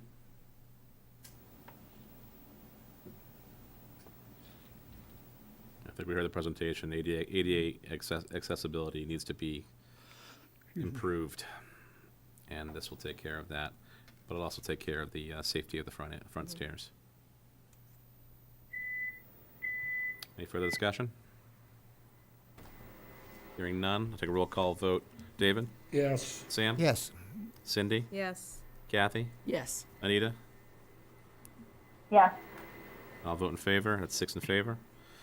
Article 16, actually, before we get to Article 16, I was sent a just updated, there had been a request for an updated slide. Let me just pull that up. So, Oh, okay. before we take, I'll just walk through the updated stuff that was just sent to me.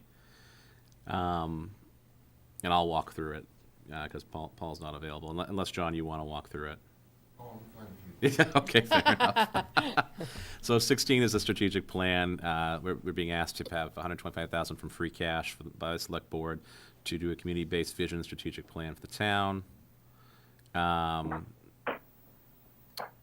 It's a plan that establishes goals and guidelines regarding the allocation of limited resources. There'll be a steering committee with the town manager, a select board member, a school committee member, a planning board member, conservation commission member, an age-friendly Chelmsford committee member, and a housing advisory committee member. And input would be provided from other town boards, committees, and employees. It's going to look at all the planning documents that we have currently: school improvement, open space recreation, roadside, sidewalk construction. You can see the list.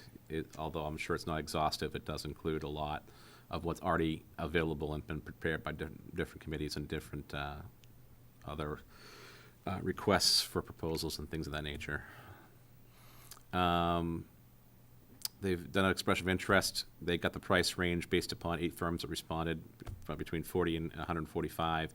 So the ask is coming in at 125 based upon those numbers, and specific numbers that they had from Shrewsbury, Westford, and Wellesley, which I think was one of our questions. How did they come to the $125,000? I think this is targeting at that answer. The components will be envisioning and community input, the plan development, and then the implementation.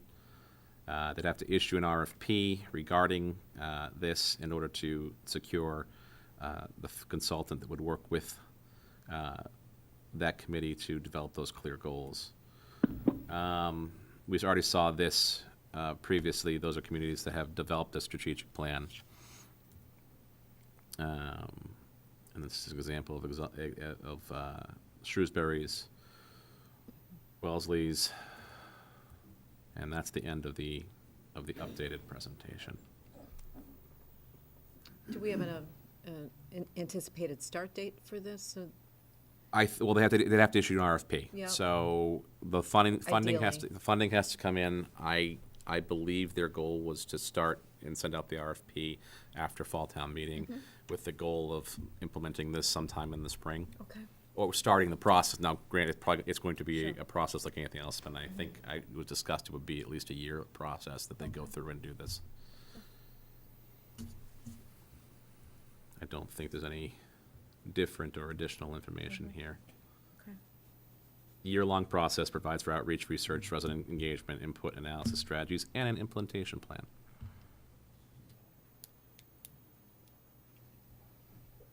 Yeah. So those were just additional. Those additional slides were targeted at how they came to 125. So I know that was one of the questions that came up 2 weeks ago. So, do we have a motion? Oh, don't I think we make have a motion to recommend approval of Article 16 as written, to transfer $125,000 from free cash for the strategic plan. Do we have a second? No, I won't. Do we have a second for discussion? I'll second it. Discussion. Do you want to go? Not sure if your other people have what to say. All right, I'll start. I'd like to make a distinction first. We're talking about the implementation of a strategic plan, which I think is a great idea. I'm not opposed to that at all. What I am opposed to is the town spending $125,000 of its dollars to have a consultant come in who would act basically as a facilitator to gather the information that we already have in hand among various and sundry other committees and help us to put that together. I have had in my 43 years of corporate experience all kinds of experience with consultants. And I can tell you that most of them come in, they interview the people that are already here that have the knowledge, and then they put the thing together and you pay them a hefty fee. I have every confidence in our management people and the citizens of this town, by way of forming the relevant committee, that we can do this ourselves with the competent management. So while I am in favor of developing a strategic plan, I am not in favor of hiring an outside consultant to come in and help us do what we already, in my opinion, have full capability to do. So I'll be voting no on this article. Okay. Thank you, Sam, for expressing many of my thoughts very articulately. I would find it hard to say, oh, no, you shouldn't have a strategic plan, because it just makes good sense, but I, too, am going to be voting no for this, for many of the same reasons. I feel we could do it ourselves. We have great leadership, great management team, and I think we, have a vision, and I think we can articulate it on our own.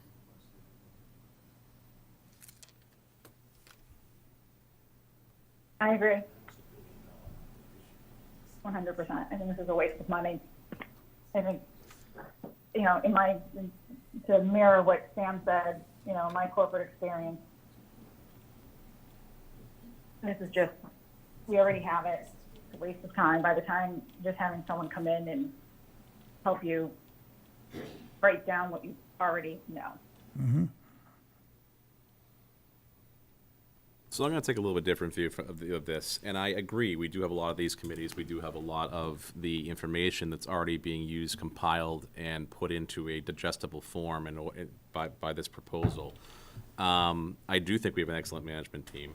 I may be a little biased on part of that, but I also think that there are a lot of asks of all the management team, and they don't always have the time to devote to putting together a strategic plan like this. I don't know if you saw the goals for next year for the town manager. Mm-hmm. They're hefty. It's a long list. There's a lot of stuff that's expected to get done in the next year. And to add the addition of getting all these groups together, getting the minds together, the reports together, and putting it into a plan without someone being used to direct that, I'm concerned that we're adding just another thing to the plate. Mm-hmm. So I don't necessarily agree with the value of the 125, but I see that they've provided more information regarding why they came to that number. I do think a strategic plan is a good idea to have, and we would not be the first community to do it. And the cost of putting that in is the cost of having someone take it off the plate of an already overburdened management team. So I think I'll be voting in favor of this. Did you, voting in favor, did you say? Mm-hmm. Okay. So I agree with Jim, and to many other points, right? So I've hired also many consultants over the years, and oftentimes they come in and they'll ask questions of the people that already know the information, and that's true, and they'll go back and they'll spin up a plan or a proposal or written report or what have you, and they'll bring it back. But to Jim's point, I don't think there's enough people with enough bandwidth to completely and comprehensively put that together in a thoughtful way, right? So I too will be voting for this.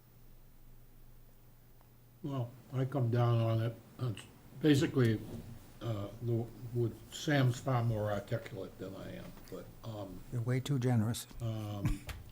no, the truth hurts sometimes. But, I've seen, too, in the industry, we have many of these, okay? But you know, the environment is exponential these days. You can do a great plan and the environment changes so fast that it's worthless. Okay, and there's a lot of things happening, and I just think you want to do one, fine, but I would not spend the money to hire somebody to do it. I just wouldn't. I think at the end of the day, it'll just be another document, and somebody's going to take that document and say, well, you only did 74% of this, so you're not very good at what you're doing. Okay, and it, and it's just, we got enough going on. Okay, we really do, and we're coming off of COVID, and I think the town's done very well. I think it's very well run, okay, very well run.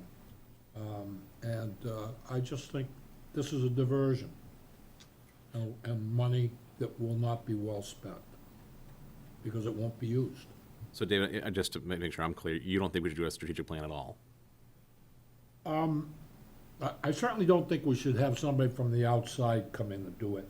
Yeah, it's a good question. I just don't think the document will end up being worth the effort that'll be, because a lot of effort will be put into it, I'm sure. I just don't think the document will turn out to be that valuable to the town. Okay, that's fair. So I guess if I can amend what I'm saying is, I think the desire and the direction that's being taken is that a strategic plan is the way that at least the current select board as they're constituted want to proceed. I would be in the position where I agree that I don't think we necessarily need a strategic plan. But if it's been decided that that's the route we're going to go, I think it needs to be done through that outside party to compile it. So I guess my favor of this article is tendered on the fact that I think that it's going to go forward whether we hire a consultant or not. And if we do go forward with a strategic plan, I think it should be done with a consultant. Okay? Okay, Nita wants to. I respect your Yeah, opinion. good point. Sam, I think that's a good point, because, like, to me, we're a municipality, right? So our strategic plan should be simple. Provide protection for the citizens, educate our children, and do it in the most efficient and least expensive way to the taxpayers, right? I mean, to me, this just seems like an exercise to, we're a municipality, we're not a business, we're not, I personally don't think we need a strategic plan. I mean, it's pretty basic what the role of a municipality is. I think bringing a consultant in here to write something up that's fluffy, that's well-written, that sounds great, only for the dynamics by the time you write it down in paper, that the world's changed and we need to, pivot and focus on something else. But Yeah, I think it would certainly need to even be. with that, I still don't, it's $125,000. I'm still a no, even though I understand your reasoning before it. If we're going to go down the whole path of a strategic plan, then we should. I understand your reasoning, but I'm still on this. No, I appreciate what you're saying, and to that end, as far as the strategic plan is concerned, I think anything, if they go forward, whether it's funded or not, I think it needs to be a breathing document, because it can't be something that's a rigid set of goals. To Sam and to David's point, I think we look at the Dore-Whittier report as an example. And the Dore-Whittier report was great, and it was well thought out, and there's a lot of community involvement, and it went and assessed all our schools, and it did bring some important questions and important things to light.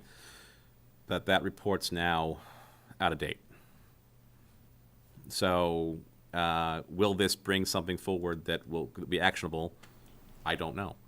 And if we go forward with it, I think it needs to be something that is maintained. It's not just a snapshot in time. Who says you'll even hire a good consultant? What if they hire, who's gonna hire them, and who says it's that's the not risk. a lousy consultant? That's a risk. That's a risk. Yeah, Who says I won't get hit by a bus when I walk outside? I mean, Yeah, that's right. no, there are no buses running right now, you're fine. That's a risk hiring, all consultants, right? Right. And even when you do hire them, the best intention, they have the best intentions, and they could turn out a really lousy product. Absolutely. Right? Exactly. So You don't it is a know. risk. It is a risk. It is. You have to calculate that risk and be comfortable with it. Going back to what Anita said, and I stand by my original remarks, but I think Anita makes a very, very good point. This isn't a multinational corporation that we're talking about. It is a municipality that has some very basic service responsibilities that we have to provide. Now, I'm not saying that providing those services are a piece of cake. It's a complex operation, but it's fairly focused. Most people understand what's involved. I again will say that I think we, as a management team in town, together with the right citizens on an appropriate steering board or committee, however they want that structured, is capable of producing a satisfactory strategic plan tailored for a municipality. Now, in listening to everybody's discussion, and I respect everybody's opinion, it's well thought out, and this could be one of those things where there's really no right or wrong answer, okay? I'm kind of sorry that nobody asked the select board, or at least I don't think they did, if this funding is not agreed to by town meeting, are you still going to go forward with a strategic plan on your own? I think that would have been a good question to ask them. And I'm sorry that wasn't asked, and maybe it'll be asked on the floor of town meeting. Well, we can ask at a town meeting. Yes. We can certainly, and that would certainly adjust where I come down on this. That's exactly right. Yeah. Yeah. Any further discussion? All right, so I'm going to take a roll call vote. David? No. Sam? No. Cindy? Yes. Kathy? No. Anita? No, I'm a yes. So that's 2 in favor and 4 against.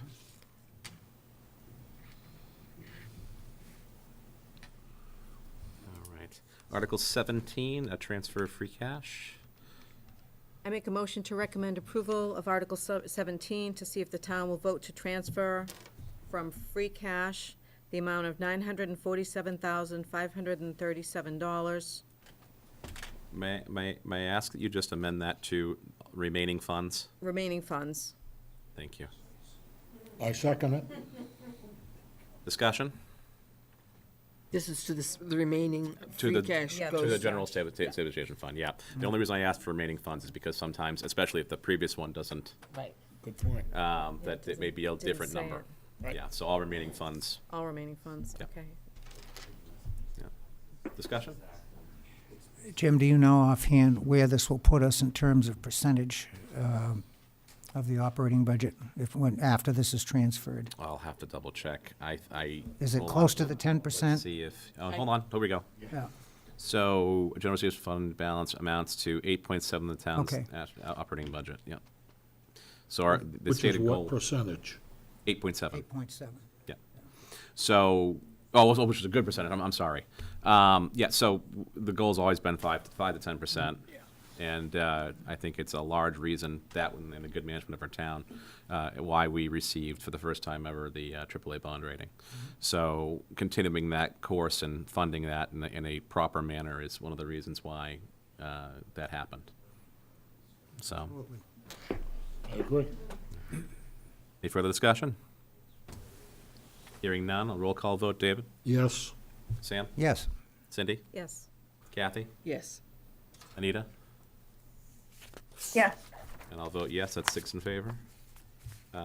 Next is Article 18, a public shade tree revolving fund. I make a motion to recommend approval of Article 18 as written. Total amount of expenditures for fiscal year 2024 from said revolving account to be $30,000. I second it. Discussion? This meets the ability to fund and not have to chase entities like National Grid for the funding for the trees that are taken down. Makes sense to me. yeah, I'm always in favor of streamlining a process and making it more efficient. Yep. So I think this is a great idea. Okay. Any further discussion? Is that actually putting 30,000 in? I thought it was like They can, that's the max. Authorize the total expenditures for fiscal year '24 But of it's not 30,000. actually There's no actual well, there will be funding being put in. The expenditure out this year would be $30,000, yeah, It's a revolving fund, right. as a revolving fund. And so it'll become one of the revolving funds that we'll vote on every year. Okay.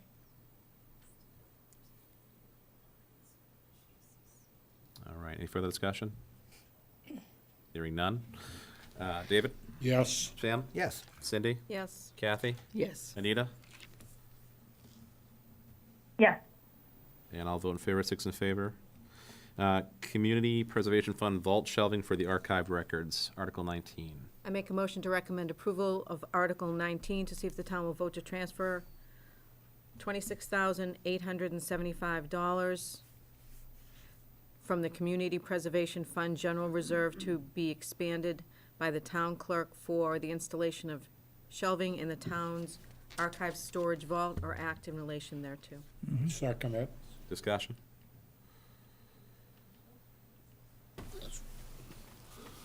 Continues a It's a good project. project that's been Good going on project. for Good Yeah. project. Good project. It's important to keep those documents. And it's one of the three things for which you can expend CPC funds, historical, so, yeah. All right. Hearing no further discussion, I'll call roll call vote. David? Yes. Sam? Yes. Cindy? Yes. Kathy? Yes. Anita? yes, And I'll vote in favor. That's 6 in favor. Article 20, zoning bylaw amendment, RB to RC for portion of Littleton Road. I make a motion to recommend approval of Article 20 as written. I second it. Discussion? I'm going to be voting no on this article. And one of the things that I've been thinking about since the presentation is consistency throughout the community. We do have all these pockets of zoning in various places, and I think the preference would be for the planning board to bring forth some recommendations for, say, streamlining or making the zoning areas more consistent, rather than this individual parcel. So I think consistency, having the planning board make the decisions, and then present them for approval is more appropriate. Also, I think the consistent message for the community is that they would prefer not to have these cluster, have zoning change so there can be some sort of, and cluster might not be the right word, but very dense buildings or multiple buildings on a small piece of property, which by changing it would allow an easier flow for that to happen. And I just really don't see the benefit to the town for it. So I'm going to be voting no.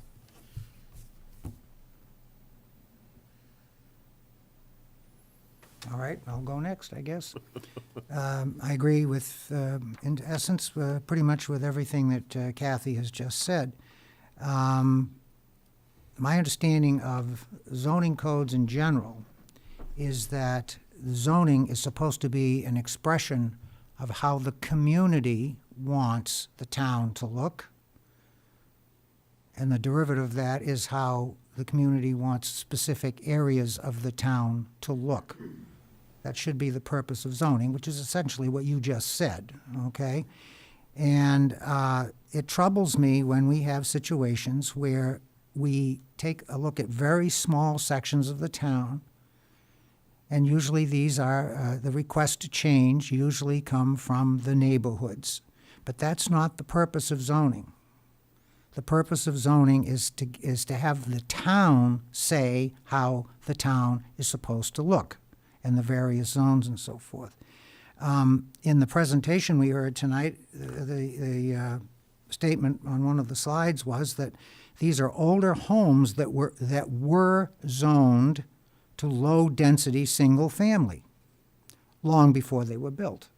Okay, so that tells me that at the time, that was the wish of the community, that that area be zoned low-densile, single-family, okay? So and again, this is all a matter of opinion. Everybody has an opinion on how this should go. But my opinion is that these zoning changes should not be brought forth by very small neighborhood clusters seeking to change their zoning. This should be done with a town view, and this article will go to town meeting, and that's exactly what's going to happen. The town meeting will take a look at this, and they're going to debate it, and they're going to make that decision. And if they vote to change the zoning by vote of the town meeting, that's okay with me. But I personally do not favor this method of initiating these types of zoning changes. I commend the presenter for her honesty. I really do. I mean, she said, the residents want a mechanism to make it easier for them to reinvest in their homes by way of creating two-family situations. So I thank you for your honesty. I appreciate that, okay? But that does not change my opinion relative to what zoning should be and how the process should go, okay? So I'll be voting no on this one. I would also thank you. I just would also like to add that the planning board, who discuss things and the nuances in excess, they all voted against it. All qualified voting members at that day voted against it. So that is in my mind too, that they know the nuances, they voted against it. They're considered the subject matter expert. I think that Yeah. really weighs heavily, yes. I agree. I agree. And the fact that they voted no, right, I'm admittedly so, I do not know a lot about zoning, and I, read a little bit about it, and I did drive through the neighborhood, and I did look carefully at the homes. The lots are small, and the lots are very small. And to put something there or renovate the homes that are already there to two-family, some of them I struggle to see where there would be enough parking, for example. So for those reasons, I'll be voting no. So I'm going to take a little bit different view on this. I always have issues when something is not possible at all. And we heard from the presenter this evening that there are pieces of parcels of property that even with a special permit, or even by trying to seek a variance through the zoning board, it would not be possible to get the relief that's being sought. The ability to add the addition, the ability to build and rebuild and to improve their property. I took the same position when we had the article come before us, different article, zoning change in the spring. That was ultimately defeated because of 2/3 vote. It was very close, but it did not land 2/3. When there's an inability at all to do something, I don't like it. I want the ability to have it reviewed. I want the ability for there to be a way for someone to at least present their case as to something that should be done for their own property. I don't like it when people are told, nope, can't do it at all.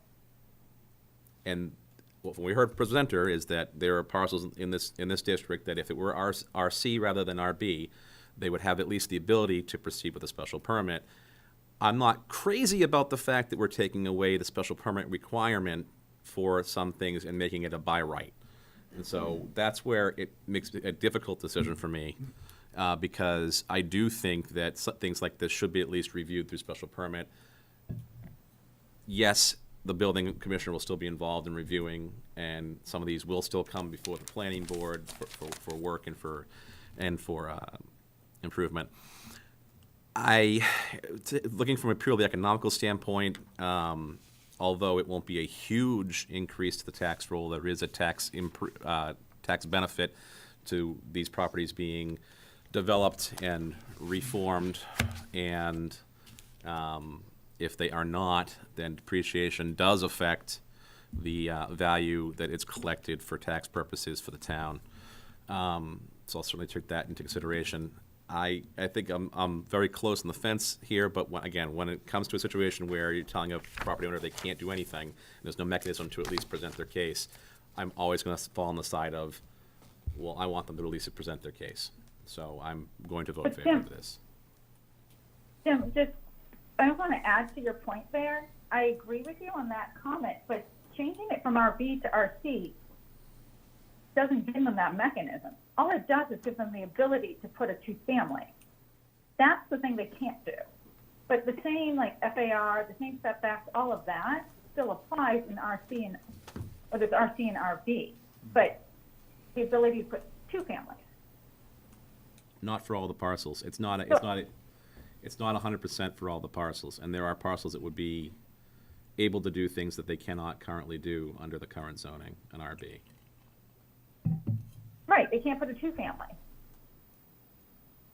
That's the issue here, is that people want to make some money by converting their property into a two-family. So I have FAR less of a problem with that than you do, I guess is the best way to put it.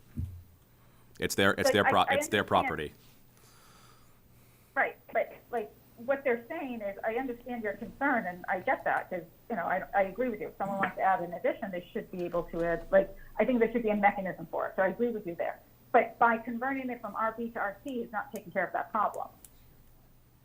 And they keep, that's my whole issue with this. Like, they keep throwing in problems and they keep saying that, oh, we converted from RB to RC, it'll take care of it.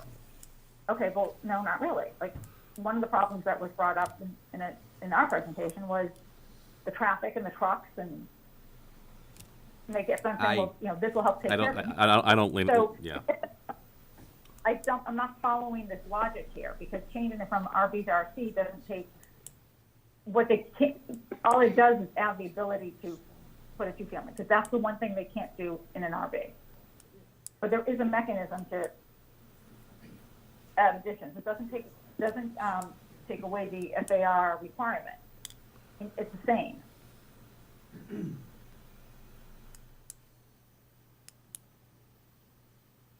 I think setback requirement, hold on a second.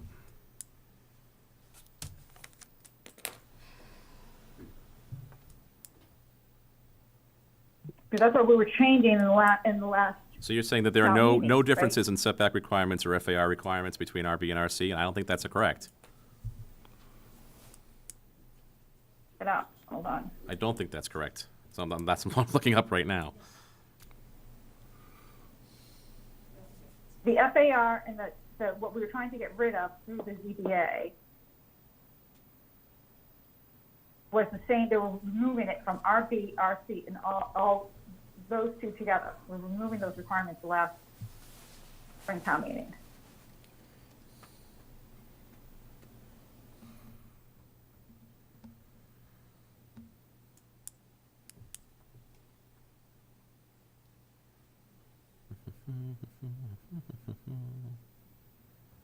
Dimensional regulations. The difference is the 20,000 square feet I'm just gonna build a liaison. requirement between 40,000 and 20,000. Just pulling up the zoning table. Give me a second here. Yeah.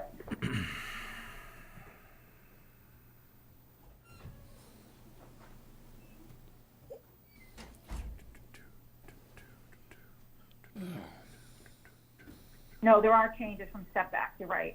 Yeah, so that is where I have an issue. If you cannot do it under the current, and if we had, it might have changed if we accepted the zoning back in the spring, and my answer might have changed with this, but we didn't accept that zoning in the spring because people were all concerned about the couple of houses that would be multifamily where they weren't currently multifamily. Is my recollection.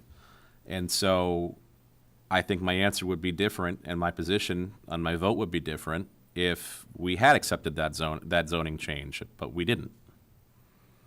So I'm not changing my, and I understand your position too, but I'm not changing mine.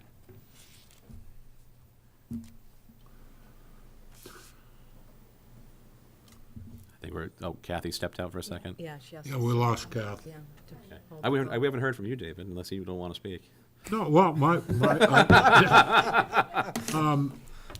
no, my view simply is that we have a planning board, and I think they have a lot more experience than I do in this matter. Okay, and when you hear them vote unanimously against something, and I simply don't have your knowledge, Jim, on the subject, I yield to that committee, okay? It's, No, I understand. and the other point that stuck with me a little bit is if you do this, it has the tendency to open Pandora's box, and there may be other, requests that start to pour in then. Well- And where's the uniformity Let me, once that starts? So for those reasons, I will vote against it. let me be clear. I think we need to really look at our zoning. Oh, I think we need to look at our zoning in its Absolutely. entirety. Absolutely. Because there are requirements with FAR that I think need to be addressed. There are zones where I don't think it makes sense for the current zoning where it's located. I think we need an overall review of the entire zoning in town. This is a step towards that in changing from what we have available in the toolbox. Again, I respect and understand the positions. I'm gonna stick with mine, and we'll see what town meeting says. And that's the ultimate decision I maker, respect right? yours. And whatever decision town meeting comes up with, we'll respect it. All right. So, hearing no further discussion with all members back at the table. Thank you, I'm sorry. No, not a problem. It's okay. Take a roll call vote. David? No, Sam? No. Cindy? No, Kathy? No. Anita? No, I'll vote in favor. That's 5-1. 5-1.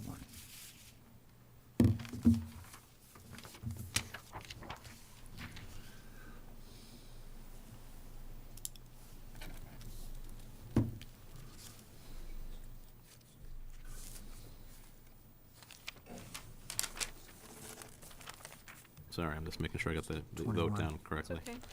okay. Zoning, Article number 21, zoning bylaw amendment for adult social daycare.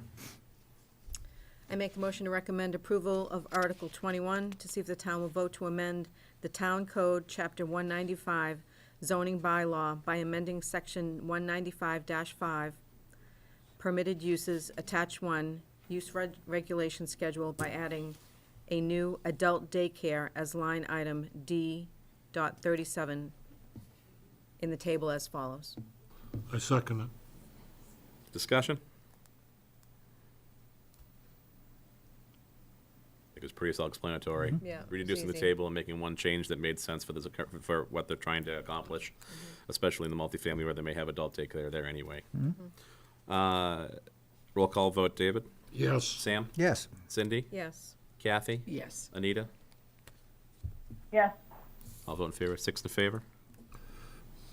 Article 22, general bylaw amendment regarding posting locations for town meeting warrants. I make a motion to recommend approval of Article 22 as written. I second it, as written. Discussion? Makes good sense. It does make To, sense. to post where people vote. Yeah, yeah. The town's best kept street. Yeah, you know. I forget the, Why would we do where that? were we posting before? What happened, Anita, is the places that were posted included elementary schools and where there was voting previously, but we changed that.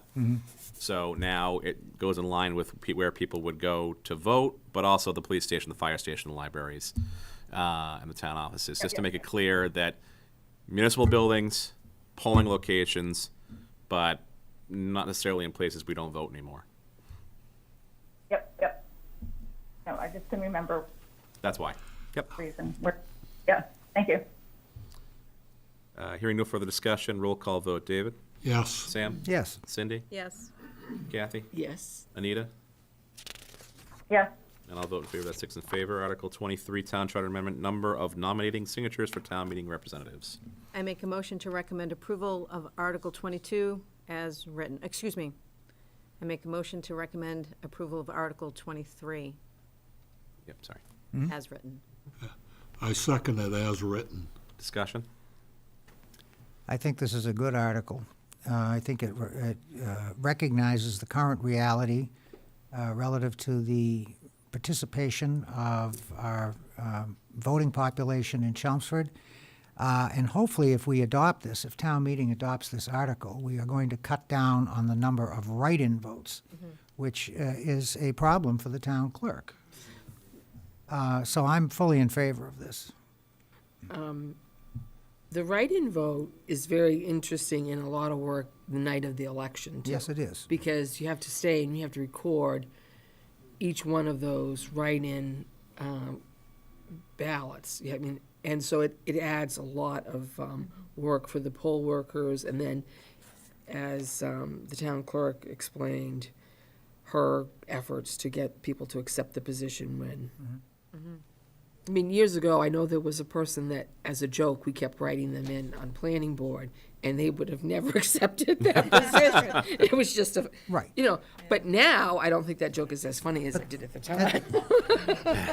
And this is a very easy, reasonable way to assure that we have adequate representation in town meeting. Even with write-in votes, we can't fill all the slots. So anything we can do reasonably to make it easier, I think it's a good thing, so. Just to answer the question, one of the questions I had of Tricia when she presented was how many other towns, which are representative, require 10 rather than 25 or as we currently have. And she did respond and stated that Arlington has 252 representatives. They have 10. Brookline 255, 10. Burlington 126, 10. Chelmsford, of course, we have 165 at 25. Falmouth has 243, 10. Holbrook 260, 10. Lexington 197, 10. Needham 240, 10. Plymouth 162, 10. Walpole 150, 25. We're the outliers. Well, us and Walpole. Yeah. Yeah. So, initially I bristled at the thought of reducing on the requirement again, where I don't think it's a huge ask to go out and get 25. But I understand the concern, and I understand that there have been a lot of write-ins recently, and then we still can't fill the seats. So, while I initially was a little bit apprehensive to change this, I'll be supporting this.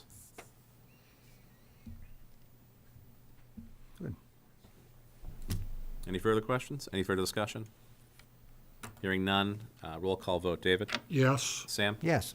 Cindy? Yes. Kathy? Yes. Anita? Yeah, And I'll vote in favor. 6 in favor. Article 24, General Bylaw Amendment to repeal Section 14237 pertaining to utility poles. I make a motion to recommend approval of Article 24, to see if the town will vote to amend the code of Town of Chelmsford by deleting Article 4, Utility Pole, Section 142-37, order to remove, relocate, or alter, or act in relation thereto. And I second it. Discussion? Yeah, we can't do it anymore. Might as well take it off the books. Yeah, there you go. Yeah. I think this is, Yep. Yeah. it's a cleanup article. Sure. Hearing no further discussion, roll call vote. David? Yes. Sam? Yes. Cindy? Yes. Kathy? Yes. Anita? yes, And I'll vote in favor. That's 6 in favor. Article 25, adoption of the Specialized Energy Code. I make a motion to recommend approval of Article 25 as written. I second it as written. Discussion? Oh, my God. You want to start? I was sorry that I missed the beginning of the presentation. I didn't get that presentation in advance. Did anybody else? I mean, It came over to me today. It was the same presentation that was given to the Okay. select board on Monday, but it came over by email this afternoon. okay, so for me, it was somewhat complicated, nuanced, so that would be something that I would have to like really read through and think about. So I'm going to abstain on the vote because I didn't read it through. Or I mean, I thought his presentation was great. I support trying to help the environment, but I just wasn't sure about some of the nuances, so I'm going to abstain. I'll be happy to listen to all your conversations.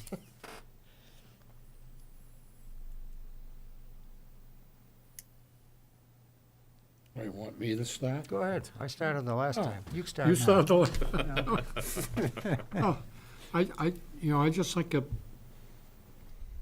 there's a lot of costs that just weren't answered, number one. I don't know exactly what the additional cost, but I do think it positions the town where building or adding buildings or adding housing will be more expensive than other communities that don't adopt this. So I see that as a problem. I worry. I have a house that's over 4,000 square feet. I understand they keep telling me it's not going to be a problem, but I worry that it will be, and that it's only step one on the road to, if you look at the numbers they show, very few houses are 4,000 or over have been built recently. And there's not much building going on, I wouldn't think, with all the empty buildings we got. So what are we really doing except setting the stage for maybe way down the future? But I don't see where we gain a hell of a lot of clean energy.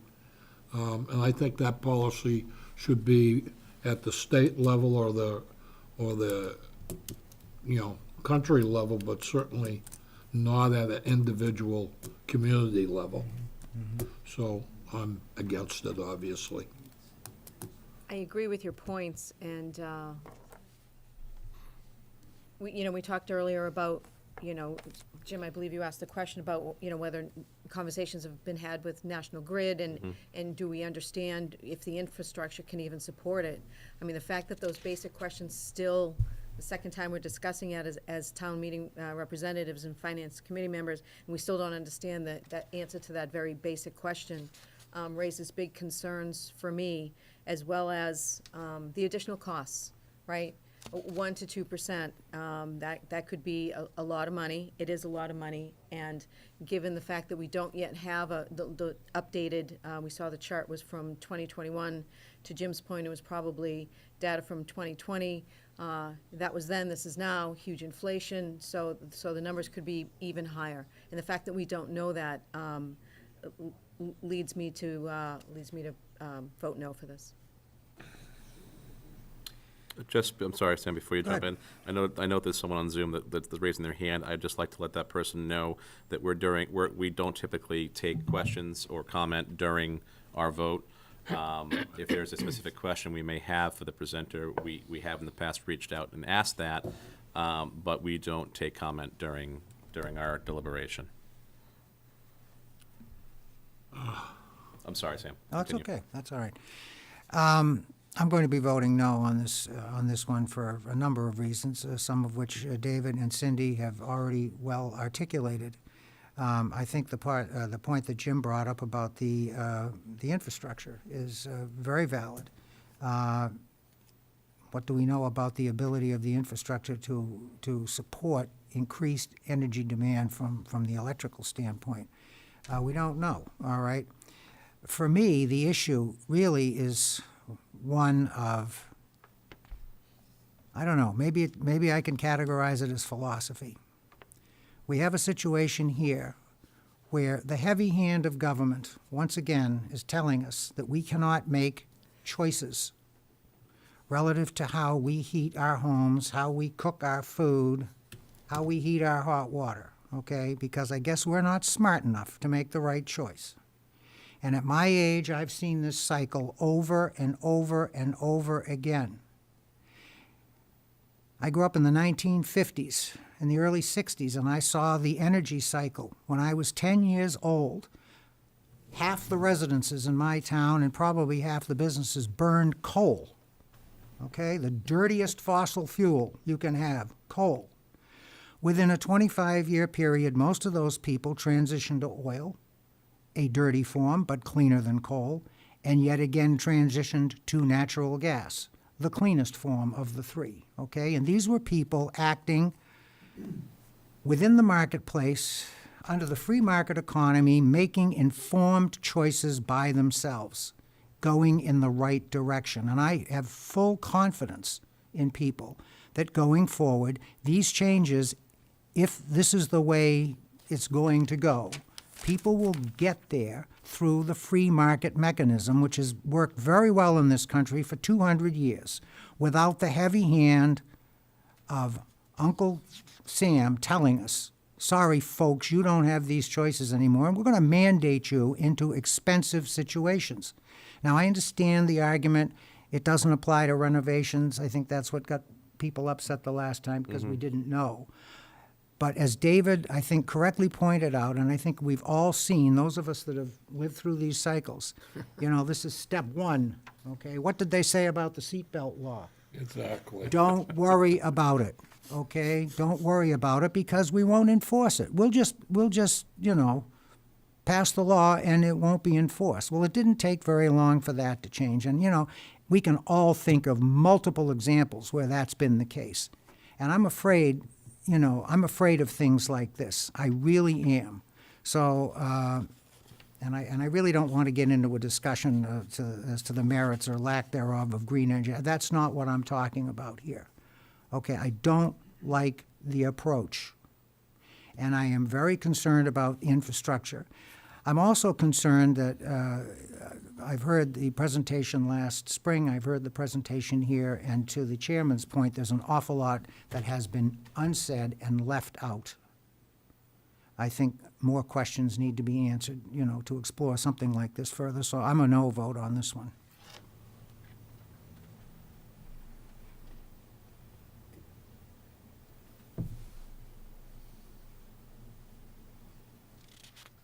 Oh, am I next? You're the chair. Is everyone else has spoken? I don't think that. Jim, I'll just add 2 cents. I mean, while I'm a little bit less concerned about, from Sam's point about the government, because sometimes, I'll be honest, the seatbelt, I probably wouldn't be wearing my seatbelt had the government not told me to, forced me to. But that being said, I think, Jim, you brought up a good point about the infrastructure. For me, it's dollars and cents, and I've been trying to add solar to my house. Trying to add solar and supply chain issues, it's taking way too long. And I do think there's an issue with the supply chain. I also think this is very confusing right now. And maybe the timing isn't right for it, or it needs to kind of be still flushed out. It needs to, at least for me, simple, stupid.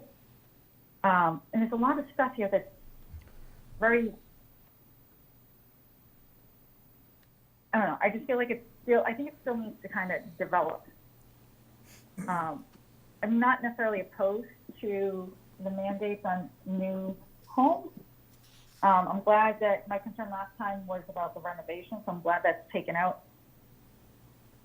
But I still think this needs to be, I'm just not there yet with it.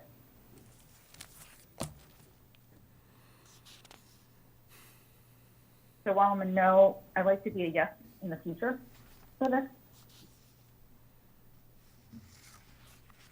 That's fair.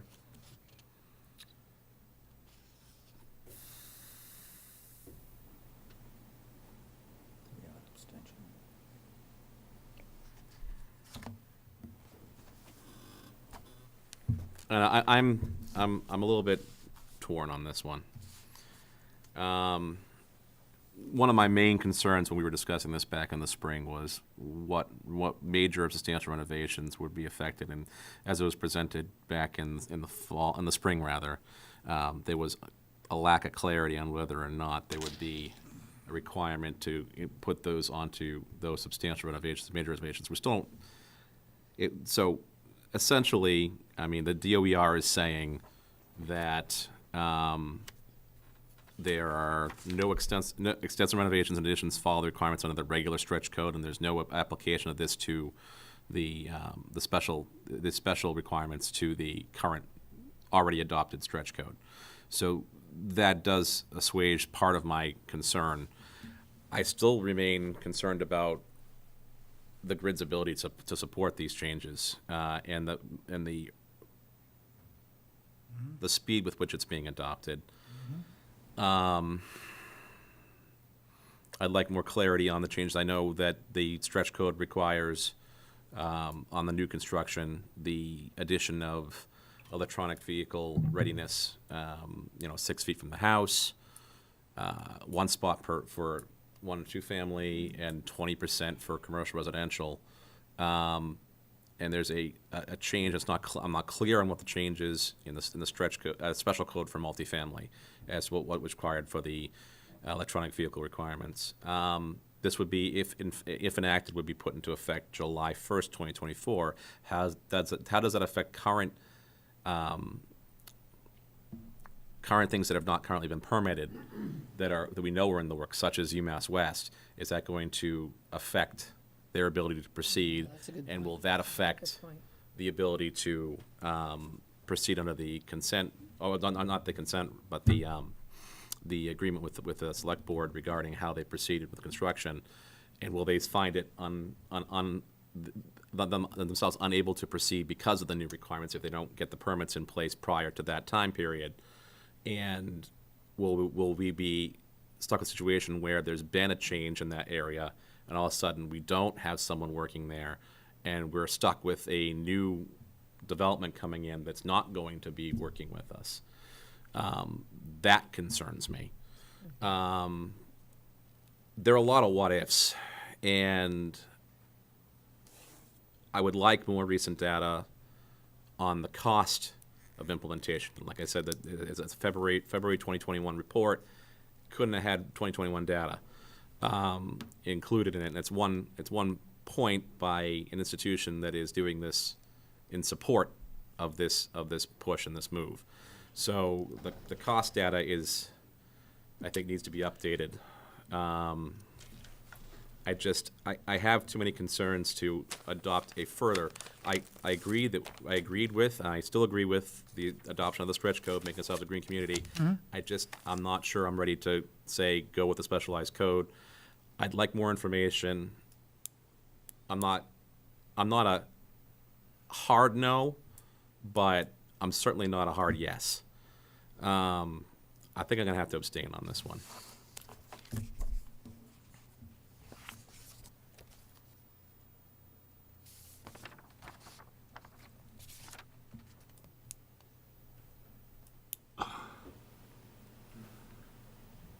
And maybe if I'm given further information, especially about current costs, maybe if I'm given further information about the grid's ability to support this, clarity that this is not going to apply, and it still is one of my concerns, is down the road going to apply to renovations as well. And just what the multifamily EV requirements are. And again, with the current outstanding building that we know is coming down the pipe, how is that going to be affected? And I can't see it being positively affected. I see concerns, especially with Dave Hassan's project too. Dave Hassan's project for the senior housing, that hasn't been permitted either, because it can't be permitted until the other project's permitted. So that would be affected too. And this requires solar to be introduced, where I'm not sure if they were looking to do that. There are a lot of concerns economically, and just the ability to support that I. And the other point I'd like, and everything you say I agree with. I'd like to bring up one other point. Massachusetts currently is experiencing a severe housing shortage, both from an affordable standpoint and from a medium standpoint. And this has been articulated over and over again by our state leaders. We have a housing shortage. We have a housing production shortage. And what we're proposing to do now, and again, this applies to multifamilies mostly, what we're proposing to do now is make it much more expensive to construct homes in the middle of a housing shortage. Okay? I mean, this to me is a classic textbook case of the government is here to help you, okay? And I'm sorry, I don't buy this at all. So okay? Sam, to be fair, Yeah, to be fair, I don't think we have the data on what the cost is going to be. We don't have current data. Even worse. 2% Yeah. of $1 million is 20 grand, right? Yeah. Well, that's a number from. It's an estimate, 2021, and it's from also a 2020. number from an outfit that advocates for this, So they're already okay? dollars. Well, mean, I'm I'm sorry, just but saying I go back to my 20,000 is point a lot of money. again. Look at the numbers that they put up. I mean, there's not a lot of look at all the houses in this town. I mean, Well, plain, well, I'm just saying, okay, you open the door, and anybody that's trying to go from 5% to 35%, there's only one way you get there, okay? So to play, saying we're not going to go after retrofitting existing homes is just a matter of time. I agree with you. There is no other way around it. I agree And I would rather the free market and cost drive it Thank you. than to have Chelmsford versus Billerica that isn't, versus Nashua, New Hampshire that, by the way, you know, you don't even have to have an inheritance tax up there. Oh, I went off on a different tangent. well, But my there's no point- inheritance tax here. You know- So we don't have to worry about that in New Hampshire or Massachusetts. And if the current legislature goes through, we'll be up to $2 million exemption for state taxes, but that's another story for another day. Yeah, let's go on. The, Want to vote? but, yeah, no, I understand what you're saying. And playing devil's advocate just on the number of houses that are available to even construct them to begin with, I mean, the argument can be made, well, then why not adopt it? And I think you made your point that you're concerned that this will extend. It's the next step towards saying, well, now the renovation has to be done, and I agree. That does concern me. But yeah, without updated and more concrete numbers, and I had a lot of questions, and I brought up a couple of definitions and things while we were going through just from the DOER's facts and figures, and so, like I said, I'm not a hard yes, I'm not a hard no. I'm at this point, I don't have enough information. I'm abstaining. The reason I keep at it, sir, is that you're the chairman, and I think you send a message when you abstain. Let's make it clear, and I understand what you're saying. A chair's job is not to be the end-all, be-all vote. A chair's job is to facilitate the meeting, and if I am doing something other than that, I want to make it clear that's not my intention. I'm sure of that. I'm sure of that, and if I caused you to have any agitation over that, I apologize. That's all right. But that wasn't my point. My point is people will interpret it that way. Well, I guess I'll have to be clear in my position when people ask me. And I That think it's- you will be. Yeah. I think you will be. I mean, you don't have to apologize. You are an excellent chair, and you Oh, facilitate a great let's not meeting. gild the lily here. Oh, no, believe me. Chair for life. I've had a lot of Oh. I've had a lot of experience, and I'm just glad you're sitting in that chair and not I. Okay? That's for sure. That's fair. So anyway, All right. Any further discussion? Mm-hmm. Or have we sufficiently beat this dead oh horse? yeah, we beat Okay. it to death, yeah. All right. Hearing no further discussion, I'll call a vote. Roll call. David? No. Sam? No, Cindy? No, Kathy? Abstain. Anita? Oh, I'm really still not sure on this one. abstain.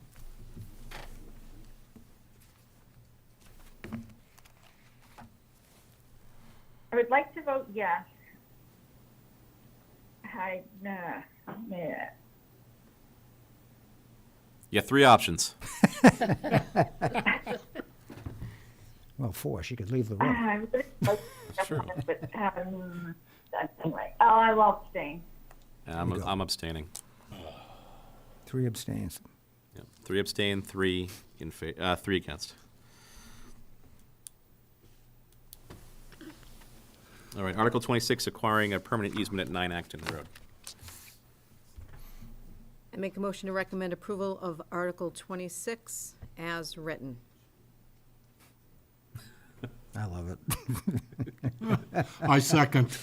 Discussion. written. Discussion. As written.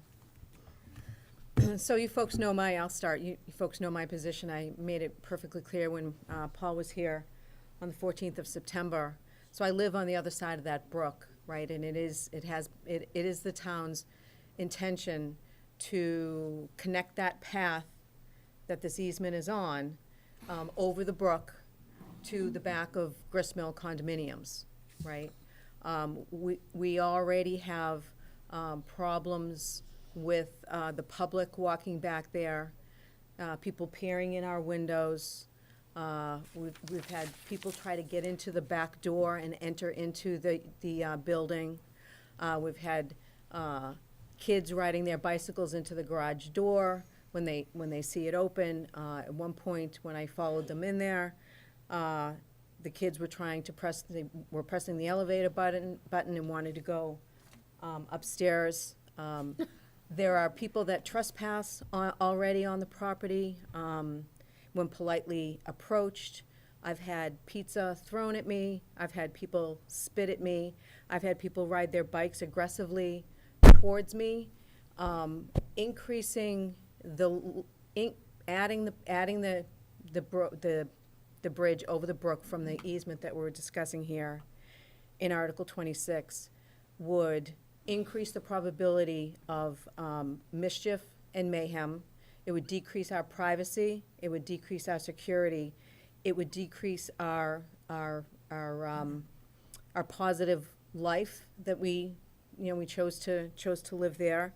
And also too, what I mentioned last week, and on the 14th, and I'll mention again this week, is that building that's being built over there on 9 Acton Road, the parking is already fairly constrained.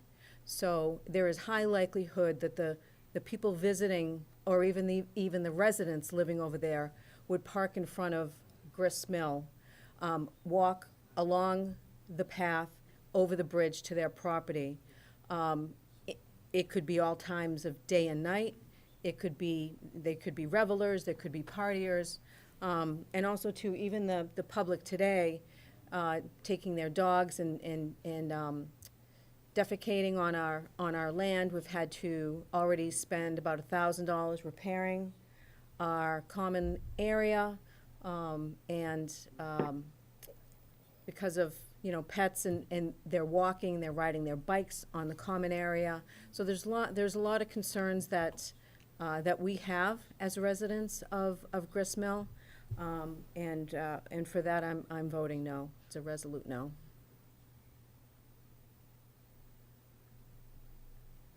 I'm sorry to hear all of that.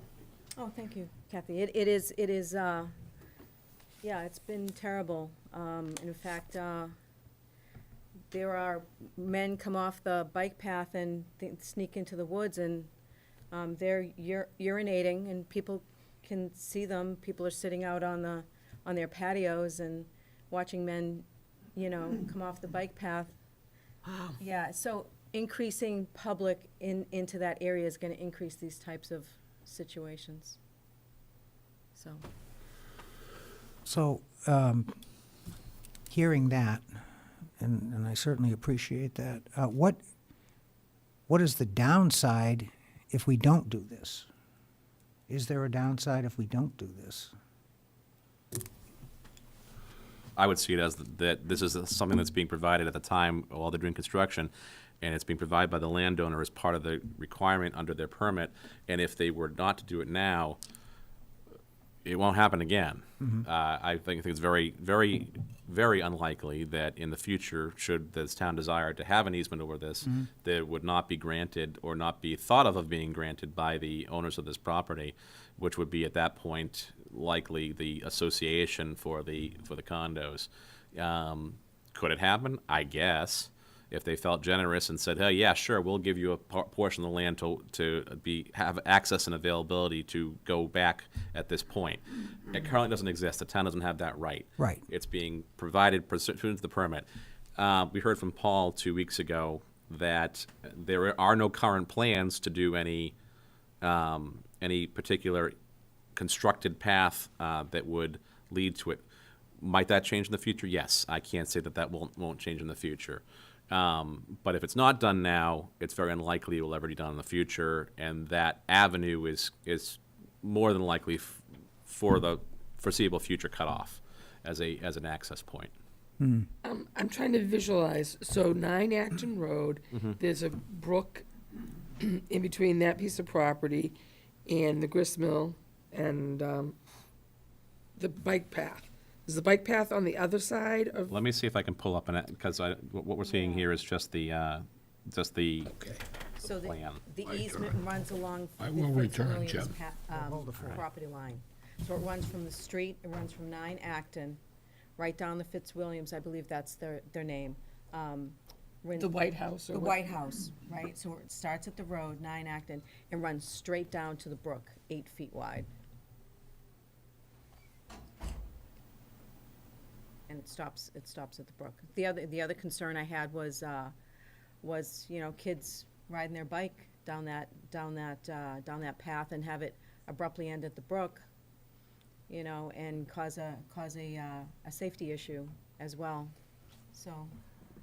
So like, I'm trying to figure out what the benefit to the town is. Would that just be for people on the 9 Acton Road side my to be able to question. easily get to the bike path? Is that the asset? I think, Yes. I think someone had an idyllic vision of, baby carriages and little boys on bikes riding, blissfully through the town to be able to get from one point to another point. And, that's lovely, but it's not our reality right now with the amount of people that are walking along the back path presently. So do we really have a policing issue more than an access issue? That's what I was, sounds to me like it's a policing issue, and maybe like that's where we should, work toward. Yep, the police Jim, for have bringing that been up. called. Yep, the police have been called, for sure. Just so everybody's aware that the demographic of the building is older people. And I'm gonna, there is about 10 people in that building that are single, they live alone. And a lot of them have mobility issues, right? So, we're talking about people that, should somebody enter into our building, are not gonna be able to immediately, protect themselves. And I totally hear you. So- I hear. So, I mean, I guess in looking, trying to understand if the path is, if there were a path constructed, because we're not even saying that there's a path constructed, we're saying they were conflating easement with path. Easement does not equal path. Easement means a piece of property by which there is a right to, to go over. And there was recent case law that came out that said that a town can in fact abandon an easement, which prior to that was not necessarily the case.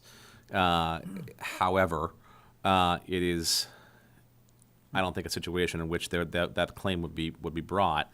The easement right, again, doesn't always equal a path. It could in the future, and I understand the concern there. Where it would be accessed, if you're looking at, I have the map up there, would be, if you're looking at the map, the pin is on 9 Acton, where the building used to be. It currently does not exist there anymore. They've started construction. The easement area would be right along where you actually, if you see, it says Acton Road on 27. That is where the easement would start. And so there is no parking along there other than in the private condo complex that's being constructed. So there's no parking along there, no parking lot along there. I don't see, and Bartlett Park's never going to become a parking lot. That's controlled by the trustees. And I know the trustees have moved the stairway away from that location to a different location. So there's not even a real clear access from Bartlett Park to Acton Road where this would be. I'm sorry to hear about what's occurring, and it sounds like a policing issue that needs to be further and better addressed. But as far as the easement's concerned, if we don't take this now, I don't see it ever happen in the future, and then we forever foreclose that opportunity to have a potential access point along Acton Road. And so for that reason, I think I'm still in favor of accepting this. Jim, can I ask you a question? Sure. So we accept the easement, and then somebody decides they want to do something with it, like a bridge.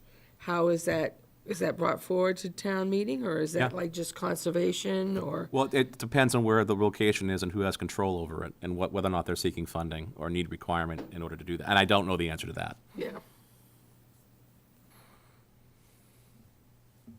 It would likely be something like a CPC article, is Right. my guess, if I had to venture a guess. Because funding has to come from somewhere. Right. Just like the Brook Walk that's being done on the other side. Yeah. That was a CPC Right, article. right. It took a while for it to come to fruition. It was put into place. They're working on it now. It's voted through, I think, the spring, was it? Yeah, I think so too. I envision it would be something like that if there were to be anything done here. But I can't say 100% that would be the way it would be presented. Right. In Bartlett Park, so you'd have to, is that were you saying that the easement aligns with Bartlett Park across the street, or you? It doesn't, from my understanding of where the wall is, there's a wall there. Yeah. There's no longer, I think there used to be steps right around there, Yeah. and I don't believe they're there anymore. I That's right, they believe took 'em out. the trustees took them out Yeah. and when they started construction on 9 Acton. So there is no easy access from, unless I'm completely missing it. Yeah, There's okay. no easy access from Acton Road to Bartlett Park. The people typically go to Bartlett Street. They either park at the town parking or they park at the library and they walk over to Bartlett Park. Or they just walk there from wherever they're coming from.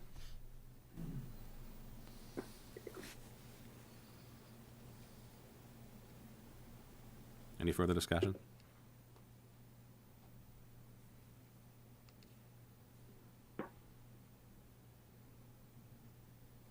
Very sorry that's happening Yes. to the residents. It's awful. It sounds very upsetting and not right. It makes me wonder if other people whose property are close to the bike trail are Experiencing similar issues. yeah, experiencing other issues. Well, that certainly was the discussion when they talked about putting the bike Yeah. trail in. You know, there's, even just the trash along Yep. the bike trail. One of my residents goes for a walk every morning and brings a trash bag with her and picks up trash along our back walk and along the bike trail for as long as she goes, and she comes back with a full bag. So I understand that this is simply to obtain the easement, and, down the line, they would or could potentially entertain a bridge over there connecting to our private property, which would be a whole other discussion, Right. certainly. Right. But I can't, talking to the residents in my building and also being the treasurer of the homeowners association, I have a responsibility, certainly, to make sure that I irrevocably protect our property. I agree with you. Absolutely. I respect that. Absolutely. I am Absolutely. going to Yep. vote for this so that we have it in our back pocket that doesn't go away. But I would certainly say that in the future, if they wanted to put a bridge or something in there, there'd have to be a lot of discussion or, preference not to have it happen.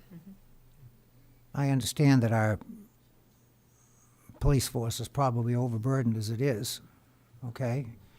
To me, this is an enforcement issue, okay? I mean, what they're doing now is borderline illegal activity in some cases. You described assault in one case, okay? And that really disturbs me. On this particular issue, though, I think I have to agree with the chairman's reasoning, as far as not foreclosing possibilities down the road. So I'll be supporting it. But I'm very, very disturbed at your report, and I certainly commend you for advocating for your constituency and your residents there. I think that's the right thing to do, and I think you need to keep doing that, and I think we need to address that specific issue apart from the easement argument. So I don't know what we can do, but except knowing you, I know you'll keep up the fight. Absolutely, Yeah. and of the times the police have been called, they you know, they come and they politely listen, and then they drive away. Well- And that's what, you know, and they take a report, and they take everybody's name, and. They have to see it. And, you know, well, and that's the thing. That's the and- problem. And that's the problem, is that they would, you know, virtually never, Yeah. never catch the situation in action. And right? I don't think people in this town understand, you know, what the staffing situation is with our police Oh, department. certainly. Okay, I mean, I talk to residents all the time. Oh, there's 25, 30 cops on the road all the time. Really? It's more like 4, 5, or 6, Yeah, that's okay, on right, a shift. And people need to understand that. So that's the issue. Sure, agreed. Any further discussion? Hearing none, I'll call a vote. Roll call, David? Abstain. Sam? I'll vote yes. Cindy? No, Kathy? Yes. Anita? Yes. I'm voting in favor. Yes. So that's 4 in favor, 1 no, 1 abstention. I think. that's right. Yeah. You abstained, right? Hmm? You abstained. Abstain, Yeah. yeah. All right. And last but not least, Article 27. 9:30. Not bad. I make the motion to recommend approval of Article 27 as written, the sewer and drainage easements off Old Farm Way. I second it as written. Discussion.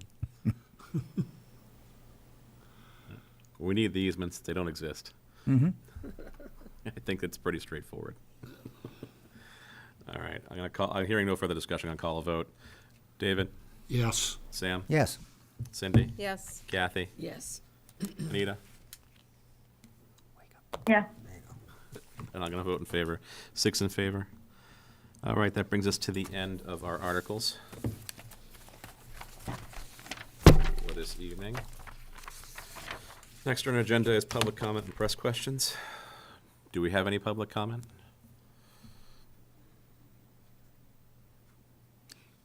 Jim, do you want to give us a timeline?